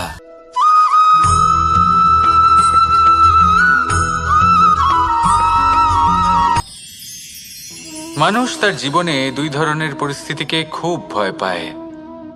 এক, কোনো কারণবশত কারোর সামনে নত হওয়া। দুই, কোনো কারণে নিজের চরিত্র থেকে, নিজের মূল্যবোধ থেকে বিচ্যুত হওয়া। এবার কেন হয় এরকম যে কথায় কথায় কারোর সামনে নত হতে হয়? কেন বারংবার নিজের চরিত্র থেকে চ্যুত হতে হয়? এরকম কেন হয়? এটা তখনই হয় যখন আমাদের শিক্ষা এবং মূল্যবোধের অভাব থাকে। যদি মানুষের মধ্যে প্রকৃত শিক্ষা থাকে, তাহলে এই সংসারে কোনো সময় এবং কারোর সামনেই নত হওয়ার কোনো প্রয়োজন নেই। যদি মানুষের মধ্যে মূল্যবোধ থাকে, তাহলে তাকে নিজের মূল্যবোধ বা চরিত্র থেকে বিচ্যুত হতে হয় না, তা সে যাই হয়ে যাক না কেন। কোনো বালককে যদি জন্ম থেকেই সুশিক্ষার অধিকারী করা হয়, শিক্ষিত করা হয়, মূল্যবোধের অধিকারী করা হয়, তবে সে এই সংসারে এমন কর্ম করবে যাতে সে নিজেকে, নিজের পরিবারকে, সমগ্র সমাজকে গর্বিত করতে পারে। শিক্ষা লাভ করুন, মূল্যবোধ লাভ করুন, এবং আমার সাথে ভালোবেসে বলুন, রাধা রাধা।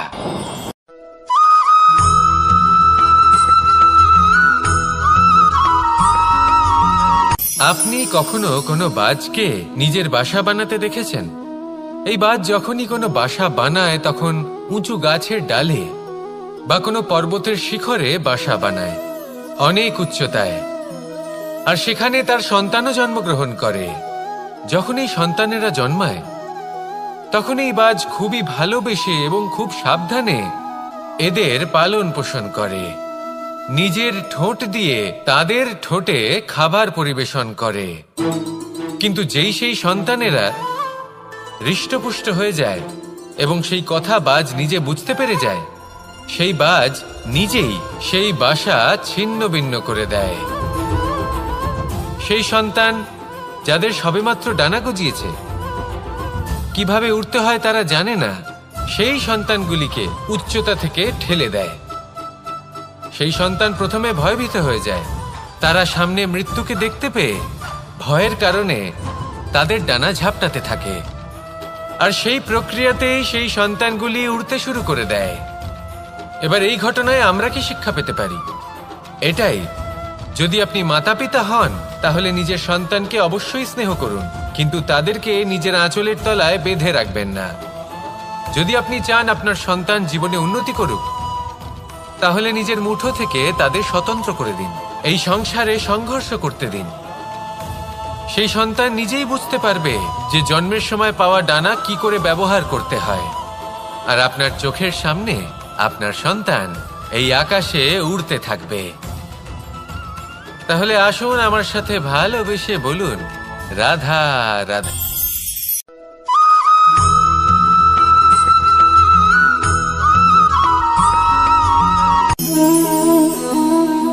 নিয়তি।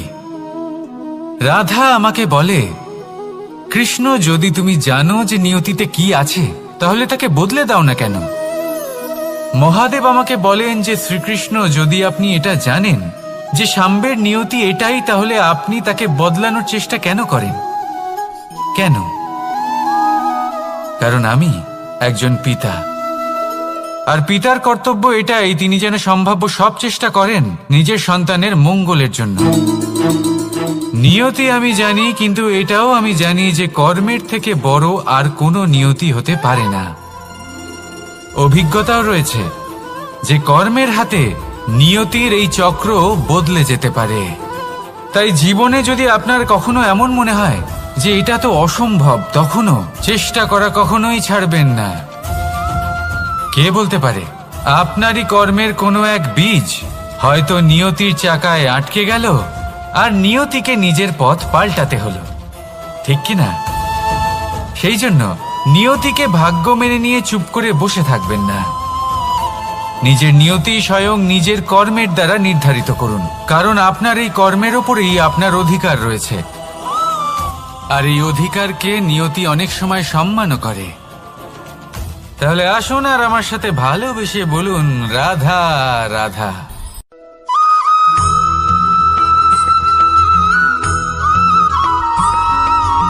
কখনো কখনো আমরা ভাবি যে কোনো ব্যক্তি যিনি ধর্মের পথে চলেছেন, যদি তার দ্বারা কোনো ভুল হয়ে থাকে তাহলে নিয়তি তাকে সেই মুহূর্তেই কঠোর শাস্তি দেন। কিন্তু সেই সব মানুষ যারা সংসারের সবথেকে বড় অধর্মী, বহু নিকৃষ্ট মানের কাজ করেন, তাদের নিয়তি অনেক সুযোগ দেন। তাদের নিয়তি এরকম কঠোর প্রহার করেন না। এই ভাবনা কখনো না কখনো মনে আসেই। ভেবে দেখুন কেন? আসলে জীবনকে বেশিরভাগ মানুষ একভাবেই দেখে থাকেন, বিভিন্ন স্তরে একে দেখা উচিত। এবার আপনি বলুন, এই সংসারে কোনো অধর্মী কখনো প্রেরণার উৎস হতে পারেন? কখনোই নয়। যে মানুষ নিজের আত্মাকে মলিন করে ফেলেছেন, তিনি এই সংসারকে কিভাবে প্রেরণা যোগাবেন? উনি নিজেই বুঝতে পারেন না কোনটা করা উচিত, ধর্ম কোনটা। তাই নিয়তি তাকে একটা সুযোগ দেন, এটা বোঝার সুযোগ দেন যে কোনটা উচিত, কোনটা ধর্ম। সুযোগ দেন নিজের বিবেক জাগিয়ে তোলার, তাকে সুযোগ দেন নিজের অন্তরাত্মার ডাক শোনার। যখন তাতেও কাজ হয় না, তখন নিয়তির কাছে একটাই পথ বাকি থাকে, আর তা হলো মহাবিনাশ। মহাবিনাশ হয়তো দেরিতেই আসতে পারে, কিন্তু তা অবশ্যই আসবে। আর যখন মহাবিনাশ আসে তখন মহাবিনাশের যন্ত্রণা সমগ্র মানব জীবনের যন্ত্রণার থেকে অনেক বেশি হয়। এই কথাটা সবসময় মনে রাখবেন। আর অন্যদিকে যে মানুষ ধর্মের পথে চলছেন তার দ্বারা যদি কোনো ভুল হয়ে থাকে তখন নিয়তি তার পরীক্ষা নেন। কিছুক্ষণের জন্য মানুষের মনে হতে পারে নিয়তি তাকে কঠোর শাস্তি দিয়েছেন।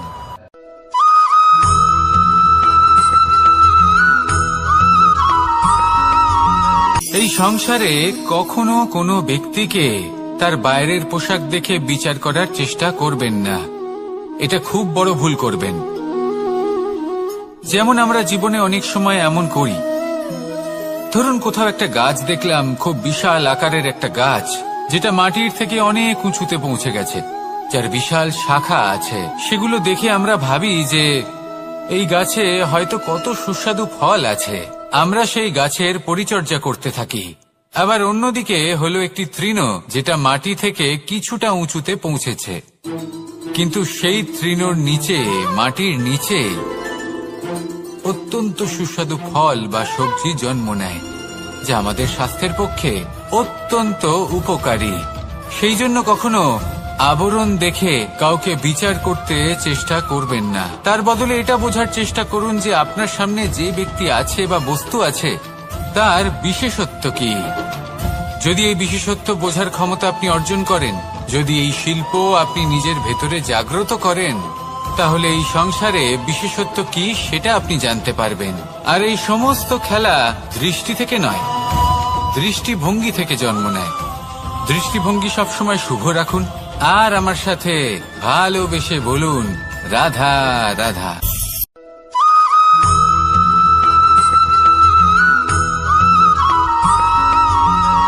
পুরুষার্থ। শাস্ত্রে 4 ধরনের পুরুষার্থের কথা বলা হয়েছে। প্রথম হলো ধর্ম।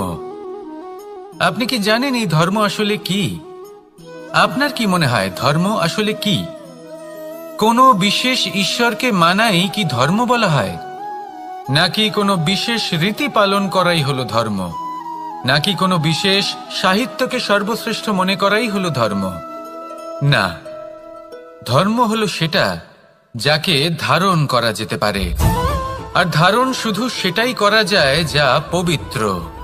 পবিত্র শুধু তাকেই বলা হয় যা নিঃস্বার্থ, যার মধ্যে শাসন করার কোনো ইচ্ছে নেই, যা সরলভাবেই প্রবাহমান, জল এবং বায়ুর মতো। যখন কোনো ব্যক্তি ধর্মকে ধারণ করেন এবং সেই ধর্ম সেই ব্যক্তিকে রক্ষা করে, তখন তাকে ধর্ম বলা হয়। ধর্ম যা রক্ষা করে অহংকার থেকে, খারাপ চিন্তার হাত থেকে। সেই জন্য পুরুষার্থ গড়ে তোলার আগে, ধর্ম পালন করার আগে ধর্মের প্রকৃত অর্থ কি সেটা বুঝে নিন। এটা জেনে রাখুন যে সমস্ত ধর্মের আধার, সমস্ত ধর্মের ভিত শুধুমাত্র ভালোবাসা। আসুন আর এই ভালোবাসার সাথেই বলুন, রাধা রাধা।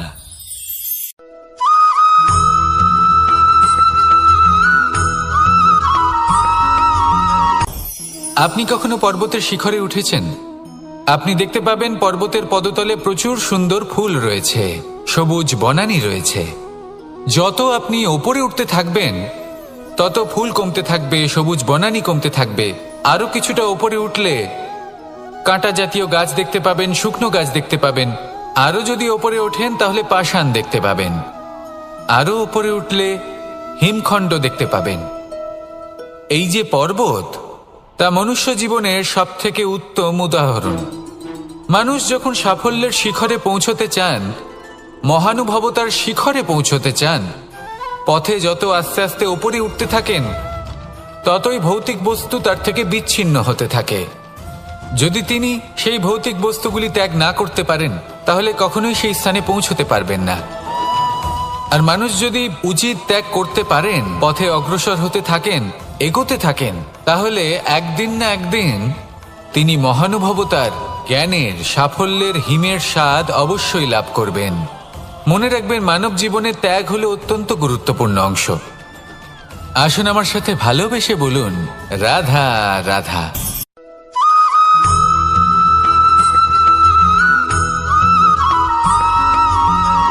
কেউ বলে জীবন খুব ক্ষণস্থায়ী, কেউ বলে জীবন হলো একটা সুন্দর স্বপ্নের মতো, আবার কেউ বলবে জীবন হলো এক কঠোর সত্য। কিন্তু জীবন আসলে কি? জীবন হলো আপনারই প্রতিবিম্ব, একটা দর্পণ। অর্থাৎ আপনি জীবনকে সেইভাবেই পাবেন যেরকম আপনি নিজেকে প্রতিপন্ন করবেন। যদি আপনি দর্পণের দিকে তাকিয়ে হাসেন, তাহলে আপনি সামনে হাসিমুখী দেখতে পাবেন। এবার যদি আপনি গম্ভীর হয়ে থাকেন, তাহলে আপনি একজন রুষ্ট ব্যক্তি দেখতে পাবেন। শেষে সবথেকে বেশি গুরুত্বপূর্ণ হলো আপনার চেষ্টা। আপনাকে সবসময় চেষ্টা করতে হবে যাতে আপনি নিজেকে প্রসন্ন এবং ইতিবাচক মনোভাবে রাখেন। এটা হলো আপনারই উত্তরদায়িত্ব, তাকে পালন করুন। এই মনকে প্রসন্ন রাখুন, এই সংসারকে সুন্দর বলে মনে হবে। আর এই মন প্রসন্ন হয়ে বলবে, রাধা রাধা।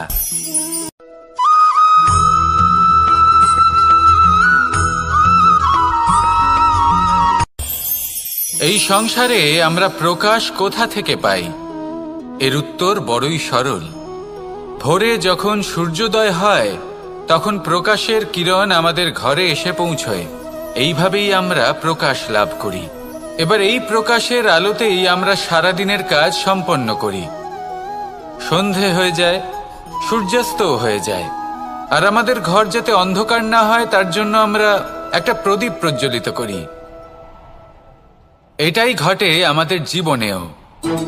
এবার প্রবাহমান আয়ুর সাথে আমরা আমাদের অন্তরে যদি একটা প্রদীপ প্রজ্বলিত করে নিই, তাহলে বিষয়টাই অন্যরকম হবে। এবার আপনি বলবেন, কোন প্রকাশের কথা বলছি যা আমাদের অন্তরে জাগ্রত করা সম্ভব? আমাদের আত্মার মাঝে প্রেমের প্রকাশ জাগ্রত করার কথা বলছি। কারণ আমাদের এই জীবন, এও হলো দিনের আলোর মতো। আজ প্রকাশ আছে, কিন্তু কোনোদিন অবশ্যই অস্ত হবে। কিন্তু অস্ত হবার আগে যদি আমরা আমাদের আত্মার মাঝে প্রেমের এই প্রকাশ উজ্জ্বলিত করে নিই, তাহলে আমাদের সন্ধ্যাকালও আমরা আনন্দে এবং প্রেমে যাপন করব। তাহলে আসুন আর আমার সাথে ভালোবেসে বলুন, রাধা রাধা।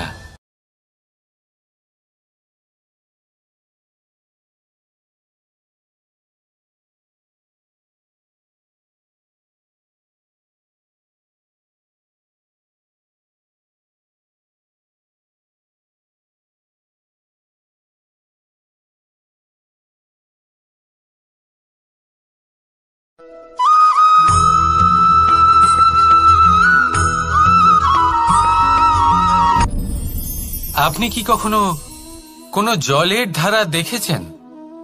তার সামনে যতই মাটি থাকুক না কেন, যতই কাদা থাকুক না কেন, যখন এই জলের ধারা বইতে আরম্ভ করে দেয়, তাহলে নিজের মনের, নিজের ভাবনার, নিজের জীবনের যত অনাবশ্যক তত্ত্ব আছে, অনুপযোগী অংশ রয়েছে, অর্থাৎ অপরিষ্কার অংশ রয়েছে, তা নিজে থেকেই নির্মল হয়ে উঠবে। আর যেরকম জলের ধারা কখনো থেমে থাকে না, সব সময় বয়ে চলে, সেইভাবে আপনিও কখনোই থামবেন না। সবসময় বয়ে চলুন, এগোতে থাকুন। পথে যদি অনেক বিপদ আসে, সমস্যা আসে, থামবেন না।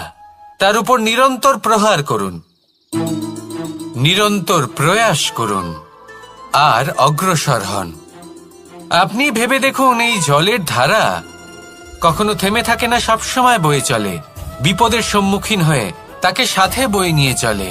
সেই জন্য জলের ধারা, প্রবাহমান এই ধারা, এর থেকে কখনো দুর্গন্ধ আসে না। এতে কখনো ময়লা জমতে পারে না, বরং পালিত হয় সুন্দর প্রাণবন্ত জীবজন্তু, যেমন সুন্দর ছোট মাছ। তাই আপনিও এটাই করুন, কখনো থামবেন না, শুধু চলতে থাকুন, জলের ধারার মতো বইতে থাকুন। আপনি আপনার লক্ষ্য অবশ্যই খুঁজে পাবেন, আর তার সাথে নিজের অন্তরের যে মালিন্য রয়েছে, তা আপনি নিজেই নিজের থেকে দূরে করে দেবেন। তাহলে আসুন আর আমার সাথে ভালোবেসে বলুন, রাধা রাধা।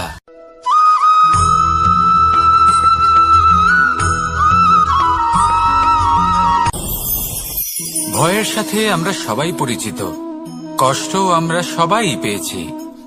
কখনো কখনো আমরা অসুস্থ হয়ে পড়ি, আর এমন সময় হলে মাতার মমতা, কখনো বাবার স্নেহ, কখনো বন্ধুদের পাশে থাকার অনুভূতি আমাদের রোগ নিরাময়ে সাহায্য করে।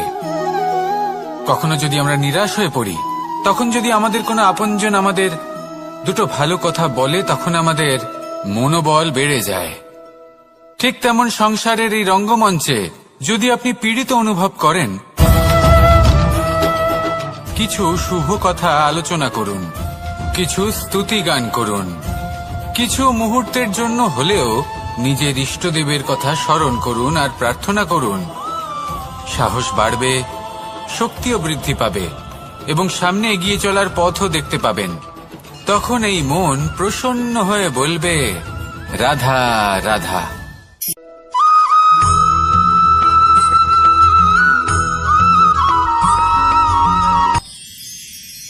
মানুষ তার জীবনে দুই ধরনের পরিস্থিতিকে খুব ভয় পায়।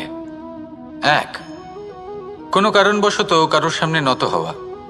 দুই, কোনো কারণে নিজের চরিত্র থেকে, নিজের মূল্যবোধ থেকে বিচ্যুত হওয়া। এবার কেন হয় এরকম যে কথায় কথায় কারোর সামনে নত হতে হয়? কেন বারংবার নিজের চরিত্র থেকে চ্যুত হতে হয়? এরকম কেন হয়? এটা তখনই হয় যখন আমাদের শিক্ষা এবং মূল্যবোধের অভাব থাকে। যদি মানুষের মধ্যে প্রকৃত শিক্ষা থাকে, তাহলে এই সংসারে কোনো সময় এবং কারোর সামনেই নত হওয়ার কোনো প্রয়োজন নেই। যদি মানুষের মধ্যে মূল্যবোধ থাকে, তাহলে তাকে নিজের মূল্যবোধ বা চরিত্র থেকে বিচ্যুত হতে হয় না, তা সে যাই হয়ে যাক না কেন। কোনো বালককে যদি জন্ম থেকেই সুশিক্ষার অধিকারী করা হয়, শিক্ষিত করা হয়, মূল্যবোধের অধিকারী করা হয়, তবে সে এই সংসারে এমন কর্ম করবে যাতে সে নিজেকে, নিজের পরিবারকে, সমগ্র সমাজকে গর্বিত করতে পারে। শিক্ষা লাভ করুন, মূল্যবোধ লাভ করুন এবং আমার সাথে ভালোবেসে বলুন, রাধা রাধা।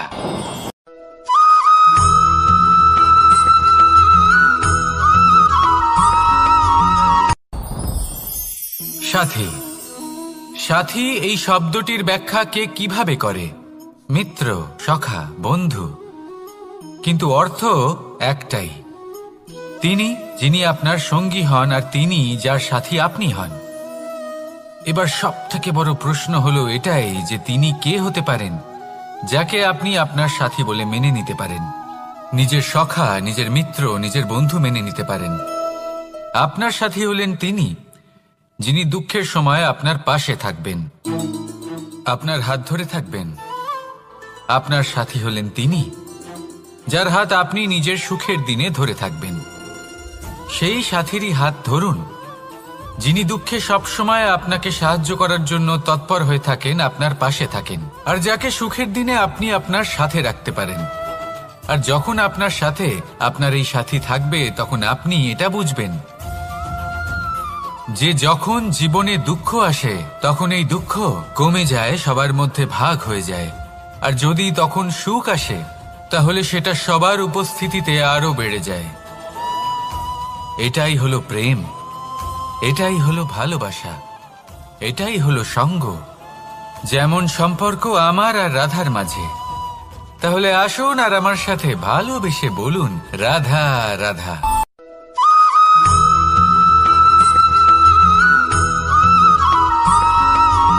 কখনো কখনো আমরা ভাবি যে কোনো ব্যক্তি যিনি ধর্মের পথে চলেছেন, যদি তার দ্বারা কোনো ভুল হয়ে থাকে, তাহলে নিয়তি তাকে সেই মুহূর্তেই কঠোর শাস্তি দেন।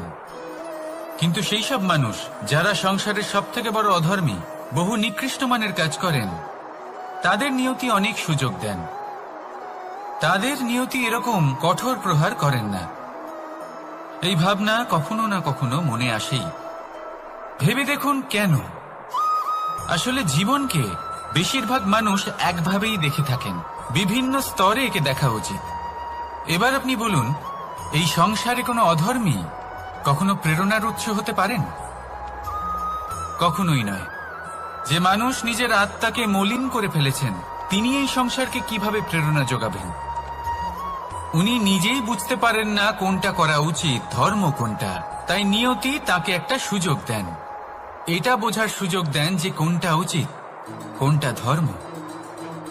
সুযোগ দেন নিজের বিবেক জাগিয়ে তোলার, তাকে সুযোগ দেন নিজের অন্তরাত্মার ডাক শোনার। যখন তাতেও কাজ হয় না, তখন নিয়তির কাছে একটাই পথ বাকি থাকে, আর তা হল মহাবিনাশ। মহাবিনাশ হয়তো দেরিতেই আসতে পারে, কিন্তু তা অবশ্যই আসবে। আর যখন মহাবিনাশ আসে, তখন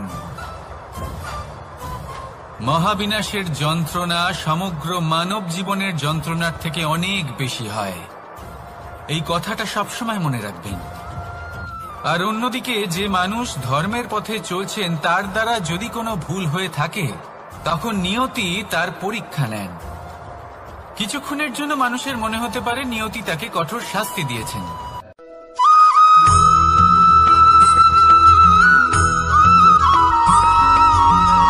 মানুষের মানসিকতা এমন হয় যে সে যতটা করে আশা করে যে তার থেকে অনেক বেশি তার বদলে সে পাবে। দেখুন, সবকিছুই আপনার ভাবনা চিন্তার উপর নির্ভর করছে। আপনি যদি ফলের বিষয়ে ভেবে কর্ম করতে থাকেন, তাহলে সেটা অনুচিত। জীবনের আসল আনন্দ হল নিজের কর্ম করতে থাকা, ফলের চিন্তা করা উচিত নয়। যদি আপনি এরকম ভাবেন যে আমি এতটা করছি, আমার এতটা পাওয়া উচিত, সেই ভাবনা অনুচিত। যদি আপনি সেবার মানসিকতা নিয়ে কর্ম করতে থাকেন, কর্মচক্রে প্রবাহিত হন, যদি আপনি এমন ভাবনা রাখেন যে আমি এতটা পাচ্ছি, তাই এর থেকে অনেক বেশি আমি কর্ম করব, তাহলে নিশ্চিত রূপে আপনি যতটা করছেন তার থেকে অনেক বেশি আপনি পাবেন। আপনার আশার থেকে অনেক বেশি আপনি পাবেন। শুধু জীবনে অনেক বেশি কাজ করতে থাকুন, ফলের চিন্তা করবেন না। আর মনে রাখবেন, এই ভাবনাই সব থেকে বড় বীজ। কর্মের উপর বিশ্বাস রাখুন। জীবনে যা যা আপনি চান সবই সুখময় হবে। আসুন আর আমার সাথে ভালোবেসে বলুন, রাধা রাধা।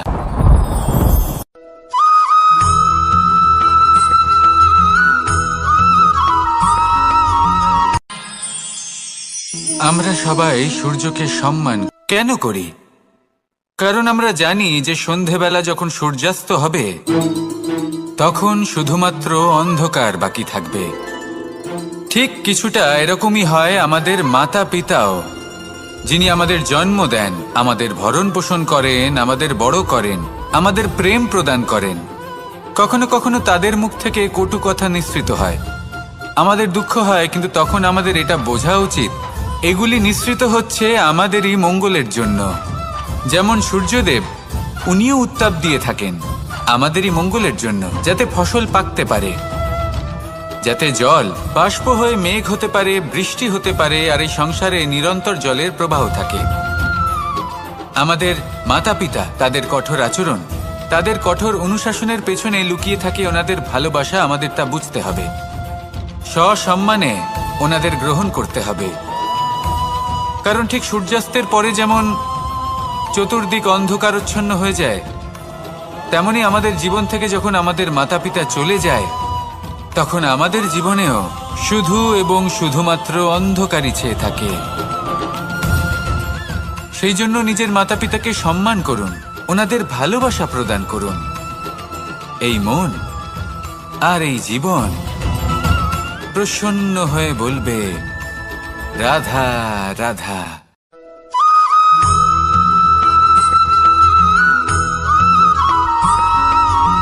এই সংসারে কখনো কোনো ব্যক্তিকে তার বাইরের পোশাক দেখে বিচার করার চেষ্টা করবেন না, এটা খুব বড় ভুল করবেন। যেমন আমরা জীবনে অনেক সময় এমন করি, ধরুন কোথাও একটা গাছ দেখলাম, খুব বিশাল আকারের একটা গাছ, যেটা মাটির থেকে অনেক উঁচুতে পৌঁছে গেছে, যার বিশাল শাখা আছে। সেগুলো দেখে আমরা ভাবি যে এই গাছে হয়তো কত সুস্বাদু ফল আছে, আমরা সেই গাছের পরিচর্যা করতে থাকি। আবার অন্যদিকে হলো একটি তৃণ, যেটা মাটি থেকে কিছুটা উঁচুতে পৌঁছেছে, কিন্তু সেই তৃণর নিচে, মাটির নিচে অত্যন্ত সুস্বাদু ফল বা সবজি জন্ম নেয়, যা আমাদের স্বাস্থ্যের পক্ষে অত্যন্ত উপকারী। সেই জন্য কখনো আবরণ দেখে কাউকে বিচার করতে চেষ্টা করবেন না। তার বদলে এটা বোঝার চেষ্টা করুন যে আপনার সামনে যে ব্যক্তি আছে বা বস্তু আছে তার বিশেষত্ব কি। যদি এই বিশেষত্ব বোঝার ক্ষমতা আপনি অর্জন করেন, যদি এই শিল্প আপনি নিজের ভেতরে জাগ্রত করেন, তাহলে এই সংসারে বিশেষত্ব কি সেটা আপনি জানতে পারবেন। আর এই সমস্ত খেলা দৃষ্টি থেকে নয়, দৃষ্টিভঙ্গি থেকে জন্ম নেয়। দৃষ্টিভঙ্গি সবসময় শুভ রাখুন আর আমার সাথে ভালোবেসে বলুন, রাধা রাধা।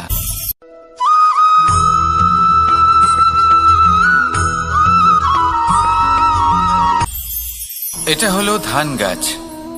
এর থেকে যে চাল উৎপন্ন হয় তা মানুষ গ্রহণ করেন। আর এটা কি? এ হলো জংলি ঘাস। একবার ভেবে দেখুন, যদি এই জংলি ঘাস ধান গাছের আশেপাশে থাকে তাহলে কি হবে?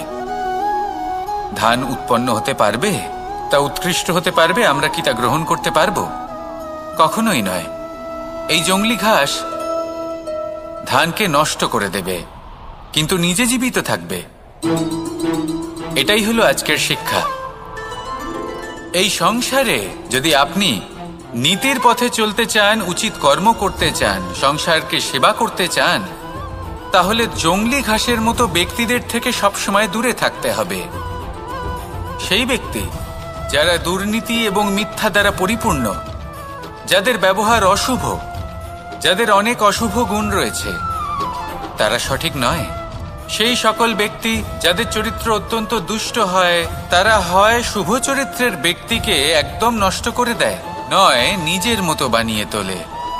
তাই যদি আপনি নীতির পথে চলতে চান, এই সংসারের জন্য শুভ কর্ম করতে চান, তাহলে সেই সঙ্গ লাভ করুন যে সঙ্গ জ্ঞানে পরিপূর্ণ, যাদের মধ্যে অনেক গুণ আছে, যাদের থেকে প্রতিদিন কিছু শিখতে পারবেন। এমন ব্যক্তির সাথে জীবন অতিবাহিত করুন। দুরাচারীদের থেকে দূরে থাকুন।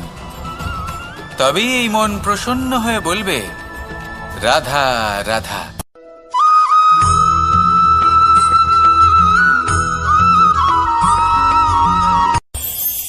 এই সংসারে আমরা প্রকাশ কোথা থেকে পাই?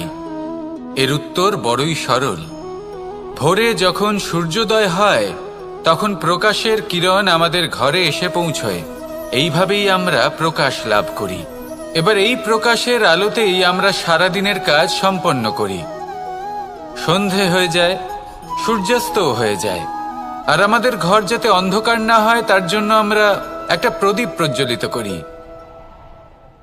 এটাই ঘটে আমাদের জীবনেও।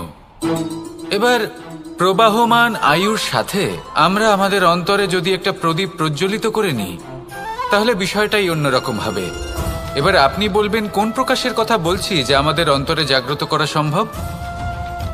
আমাদের আত্মার মাঝে প্রেমের প্রকাশ জাগ্রত করার কথা বলছি। কারণ আমাদের এই জীবন এও হলো দিনের আলোর মতো। আজ প্রকাশ আছে, কিন্তু কোনোদিন অবশ্যই অস্ত হবে। কিন্তু অস্ত হবার আগে যদি আমরা আমাদের আত্মার মাঝে প্রেমের এই প্রকাশ উজ্জ্বলিত করে নিই, তাহলে আমাদের সন্ধ্যাকালও আমরা আনন্দে এবং প্রেমে যাপন করব। তাহলে আসুন আর আমার সাথে ভালোবেসে বলুন, রাধা রাধা।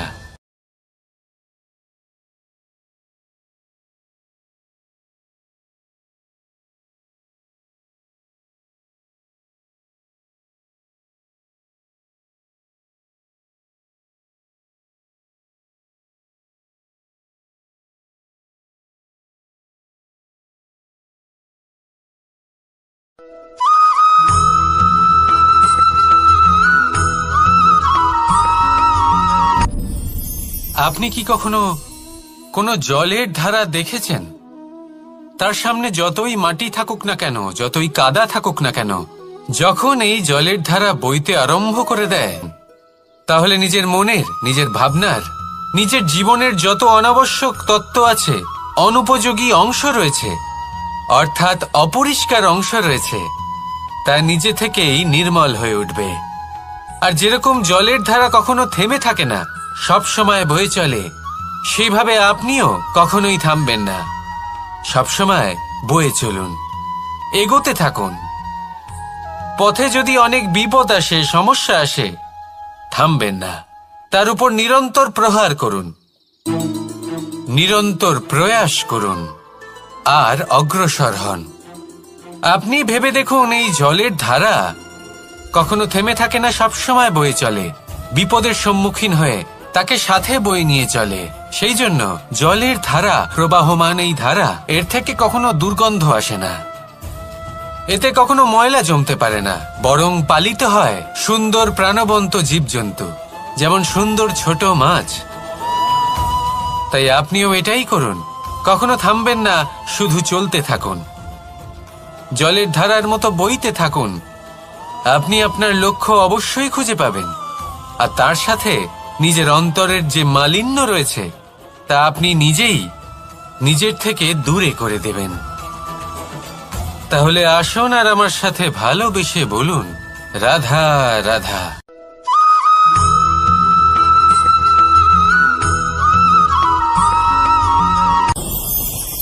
ভয়ের সাথে আমরা সবাই পরিচিত, কষ্টও আমরা সবাই পেয়েছি। কখনো কখনো আমরা অসুস্থ হয়ে পড়ি, আর এমন সময় হলে মাতার মমতা, কখনো বাবার স্নেহ, কখনো বন্ধুদের পাশে থাকার অনুভূতি আমাদের রোগ নিরাময়ে সাহায্য করে। কখনো যদি আমরা নিরাশ হয়ে পড়ি, তখন যদি আমাদের কোনো আপনজন আমাদের দুটো ভালো কথা বলে, তখন আমাদের মনোবল বেড়ে যায়। ঠিক তেমন সংসারের এই রঙ্গমঞ্চে যদি আপনি পীড়িত অনুভব করেন, কিছু শুভ কথা আলোচনা করুন, কিছু স্তুতি গান করুন, কিছু মুহূর্তের জন্য হলেও নিজের ইষ্টদেবের কথা স্মরণ করুন আর প্রার্থনা করুন। সাহস বাড়বে, শক্তিও বৃদ্ধি পাবে এবং সামনে এগিয়ে চলার পথও দেখতে পাবেন। তখন এই মন প্রসন্ন হয়ে বলবে, রাধা রাধা।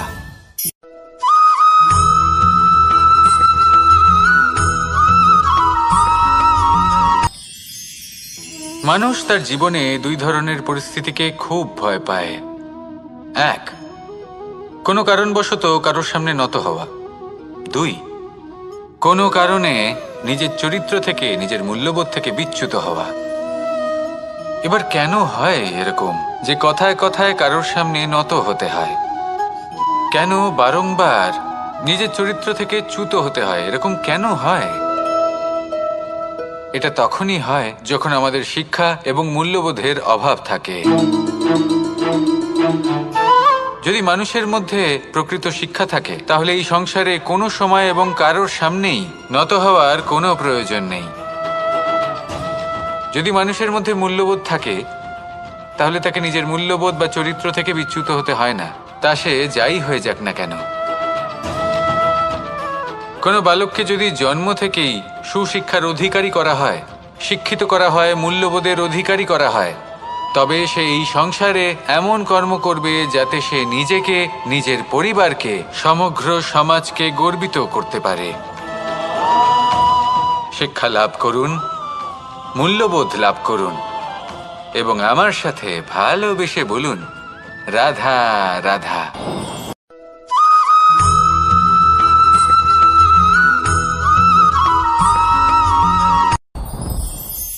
সাথী। সাথী এই শব্দটির ব্যাখ্যা কে কিভাবে করে? মিত্র, সখা, বন্ধু।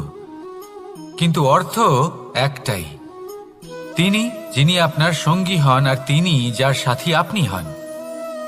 এবার সব থেকে বড় প্রশ্ন হলো এটাই যে তিনি কে হতে পারেন যাকে আপনি আপনার সাথী বলে মেনে নিতে পারেন, নিজের সখা, নিজের মিত্র, নিজের বন্ধু মেনে নিতে পারেন। আপনার সাথী হলেন তিনি যিনি দুঃখের সময় আপনার পাশে থাকবেন, আপনার হাত ধরে থাকবেন। আপনার সাথী হলেন তিনি যার হাত আপনি নিজের সুখের দিনে ধরে থাকবেন।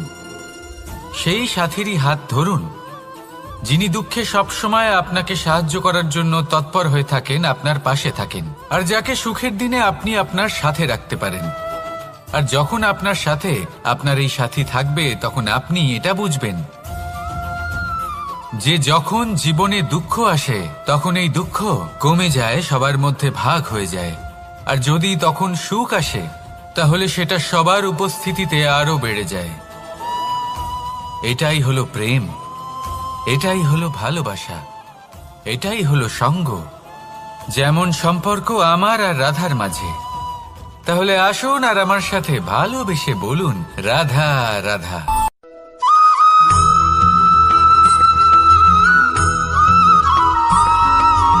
কখনো কখনো আমরা ভাবি যে কোনো ব্যক্তি যিনি ধর্মের পথে চলেছেন, যদি তার দ্বারা কোনো ভুল হয়ে থাকে তাহলে নিয়তি তাকে সেই মুহূর্তেই কঠোর শাস্তি দেন।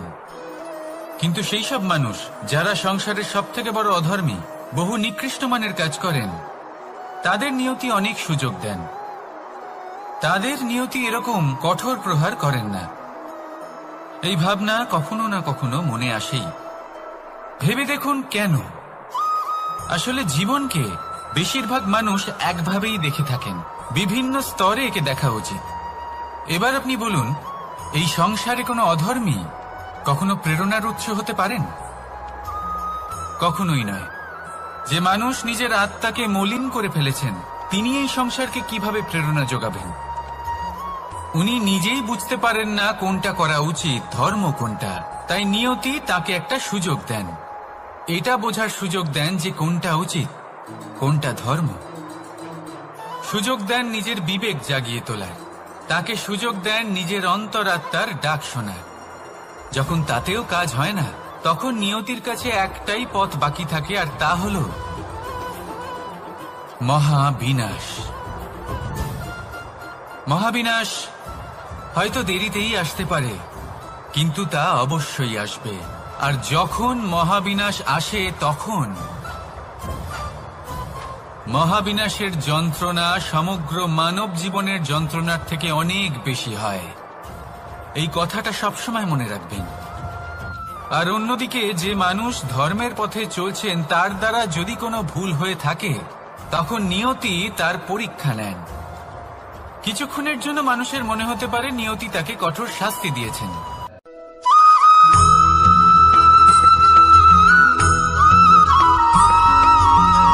মানুষের মানসিকতা এমন হয় যে সে যতটা করে আশা করে যে তার থেকে অনেক বেশি তার বদলে সে পাবে।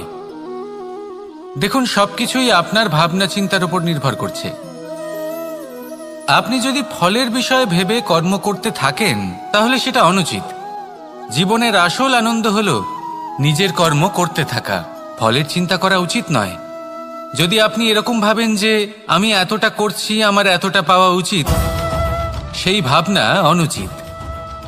যদি আপনি সেবার মানসিকতা নিয়ে কর্ম করতে থাকেন, কর্মচক্রে প্রবাহিত হন, যদি আপনি এমন ভাবনা রাখেন যে আমি এতটা পাচ্ছি, তাই এর থেকে অনেক বেশি আমি কর্ম করব, তাহলে নিশ্চিতরূপে আপনি যতটা করছেন তার থেকে অনেক বেশি আপনি পাবেন। আপনার আশার থেকে অনেক বেশি আপনি পাবেন। শুধু জীবনে অনেক বেশি কাজ করতে থাকুন, ফলের চিন্তা করবেন না। আর মনে রাখবেন, এই ভাবনাই সব থেকে বড় বীজ। কর্মের উপর বিশ্বাস রাখুন। জীবনে যা যা আপনি চান সবই সুখময় হবে। আসুন আর আমার সাথে ভালোবেসে বলুন, রাধা রাধা।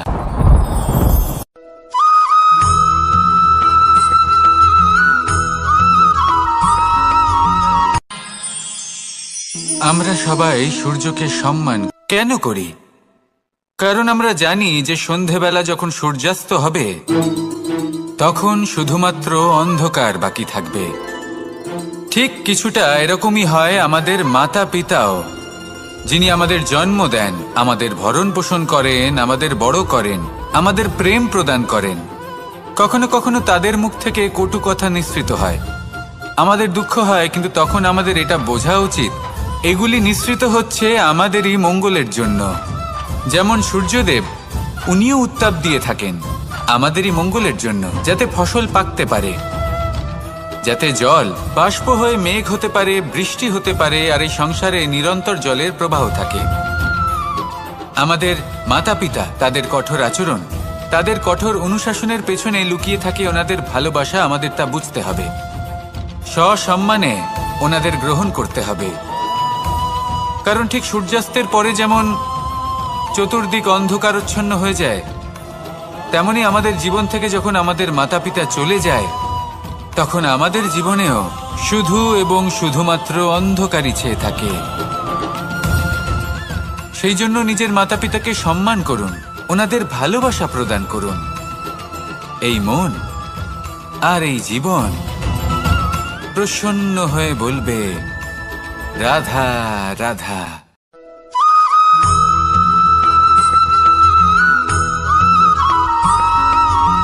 এই সংসারে কখনো কোনো ব্যক্তিকে তার বাইরের পোশাক দেখে বিচার করার চেষ্টা করবেন না, এটা খুব বড় ভুল করবেন।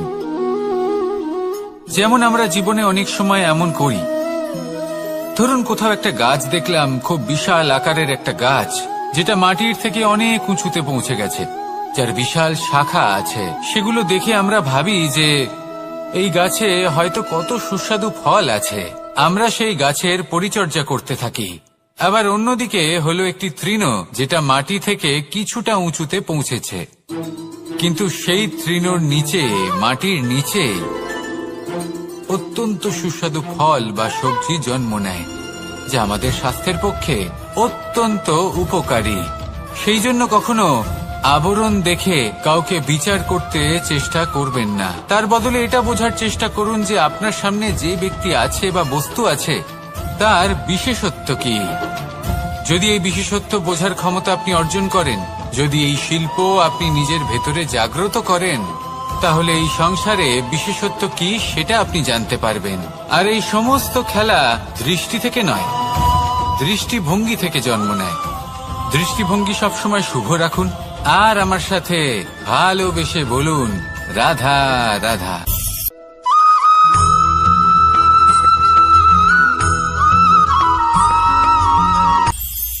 এটা হলো ধান গাছ।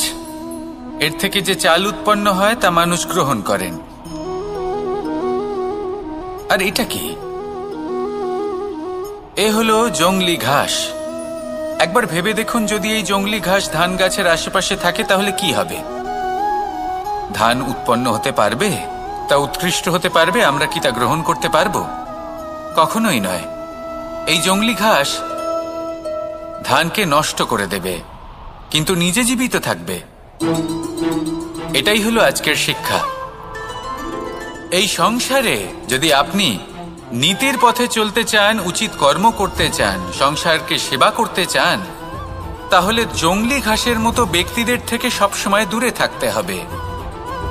সেই ব্যক্তি যারা দুর্নীতি এবং মিথ্যা দ্বারা পরিপূর্ণ, যাদের ব্যবহার অশুভ, যাদের অনেক অশুভ গুণ রয়েছে, তারা সঠিক নয়।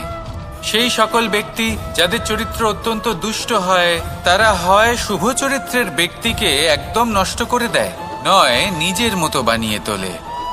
তাই যদি আপনি নীতির পথে চলতে চান, এই সংসারের জন্য শুভ কর্ম করতে চান, তাহলে সেই সঙ্গ লাভ করুন যে সঙ্গ জ্ঞানে পরিপূর্ণ, যাদের মধ্যে অনেক গুণ আছে, যাদের থেকে প্রতিদিন কিছু শিখতে পারবেন। এমন ব্যক্তির সাথে জীবন অতিবাহিত করুন। দুরাচারীদের থেকে দূরে থাকুন। তবেই এই মন প্রসন্ন হয়ে বলবে রাধা রাধা।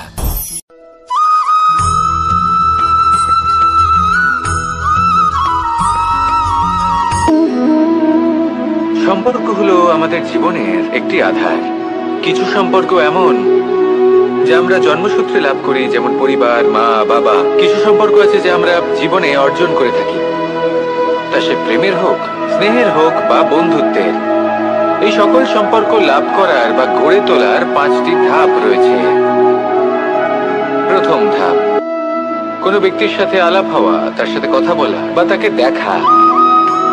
দ্বিতীয় ধাপ, সে ব্যক্তিকে আমাদের ভালো লাগা। তৃতীয় ধাপ, আমাদের এটা চাইতে শুরু করা যে জীবনে এই ব্যক্তি যেন আমাদের বন্ধু হন, আমাদের জীবনে থাকেন, বা আমাদের কাউকে ভালোবেসে ফেলা। আর এটা আমাদের ভাবা বা চাওয়া যে সেই ব্যক্তি যেন আজীবন আমার সাথে থাকেন, আমার জীবনে আমার সাথী হয়ে।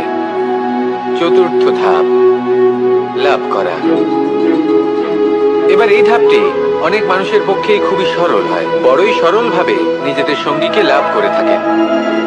কিছু মানুষের জন্য এই ধাপ অত্যন্ত কঠিন হয়ে থাকে। অনেক প্রতিকূল পরিস্থিতির উপর জয়লাভ করে তারা সঙ্গীকে লাভ করেন, কিন্তু লাভ অবশ্যই করেন। এরপরে আসে পঞ্চম, অন্তিম এবং সব থেকে গুরুত্বপূর্ণ ধাপ। সেটা হলো সেই সম্পর্ক পালন করা। এটা হলো এমন এক বিষয় যা প্রত্যেক মানুষের শেখা উচিত। যদি ব্যক্তি নিজের জীবনে সম্পর্ক রক্ষা করতে শিখে যান, তবে প্রত্যেক সম্পর্ক তার জীবনকে স্বর্গ করে তুলবে। আসুন আর আমার সাথে ভালোবেসে বলুন, রাধা রাধা।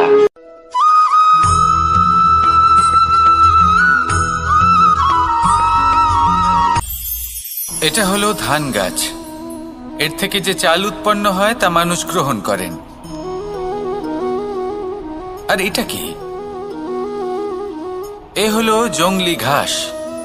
একবার ভেবে দেখুন, যদি এই জংলি ঘাস ধান গাছের আশেপাশে থাকে তাহলে কি হবে? ধান উৎপন্ন হতে পারবে? তা উৎকৃষ্ট হতে পারবে? আমরা কি তা গ্রহণ করতে পারবো? কখনোই নয়। এই জংলি ঘাস ধানকে নষ্ট করে দেবে, কিন্তু নিজে জীবিত থাকবে। এটাই হলো আজকের শিক্ষা।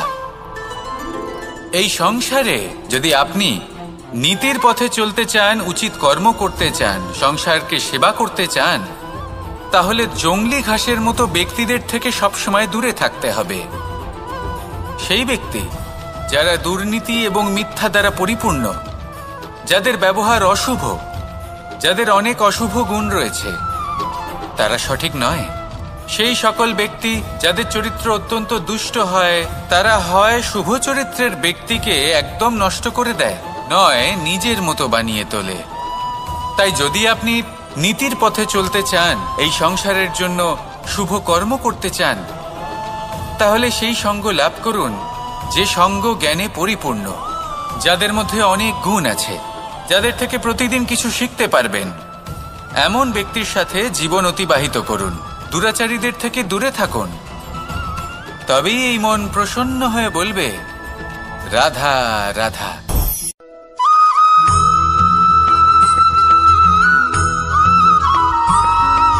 মানুষের একটি সমস্যা আছে যে মানুষ সাফল্যকে মাপতে থাকেন, লক্ষ্যপ্রাপ্তিকে মাপতে থাকেন এবং তার তুলনা করতে থাকেন যে ও এত কিছু পেল আর আমি পেলাম না, ওর কাছে এত কিছু আছে কিন্তু আমার কাছে নেই। এই তুলনা করার জন্য ওনারা দুঃখী হয়ে পড়েন, নিরাশ হয়ে পড়েন। তাই আমি একটা প্রশ্ন করছি যে এটা কি উচিত? এই সংসারে আপনি কি নিয়ে তুলনা করবেন, যেখানে সূর্যদেব চন্দ্রমা দুজনেই আছেন, দুজনেই হলেন বিশেষ, দুজনেই নিজ নিজ সময়ে উদিত হন। এদের মধ্যে একজন না থাকলে তাহলে আমাদের জীবন কঠিন হয়ে পড়বে। ঠিক সেইভাবেই আপনি যদি একটা বড় রেখা অঙ্কন করেন, তাহলে অন্য রেখাটি ছোট হয়ে পড়ে না, সে তেমনই থাকে যেমনটা সে ছিল। আপনার অস্তিত্ব কখনো ছোট বা বড় হতে পারে না। শুধু তুলনা করার জন্য আপনার এটা মনে হতে পারে। যদি আপনি যুদ্ধ করতে চান, আপনার তলোয়ারের প্রয়োজন পড়বে। যদি বস্ত্র তৈরি করতে চান, এত বড় তলোয়ার দিয়ে কিছুই হবে না, তখন প্রয়োজন পড়বে একটা ছোট্ট সূচের। তাই তুলনা করবেন না, না নিজেকে ছোট মনে করবেন, না অন্য কাউকে। সবার সাথে সহযোগিতা করুন, আর যদি তুলনা করতেই হয় নিজের সাথে করুন, যে কাল আমি কেমন ব্যক্তি ছিলাম, আজ কি তার থেকে শ্রেষ্ঠ হয়ে উঠতে পেরেছি? ভেবে দেখুন ভবিষ্যতে গিয়ে আপনি কতটা শ্রেষ্ঠ ব্যক্তি হতে পারেন। আসুন আমার সাথে ভালোবেসে বলুন, রাধা রাধা।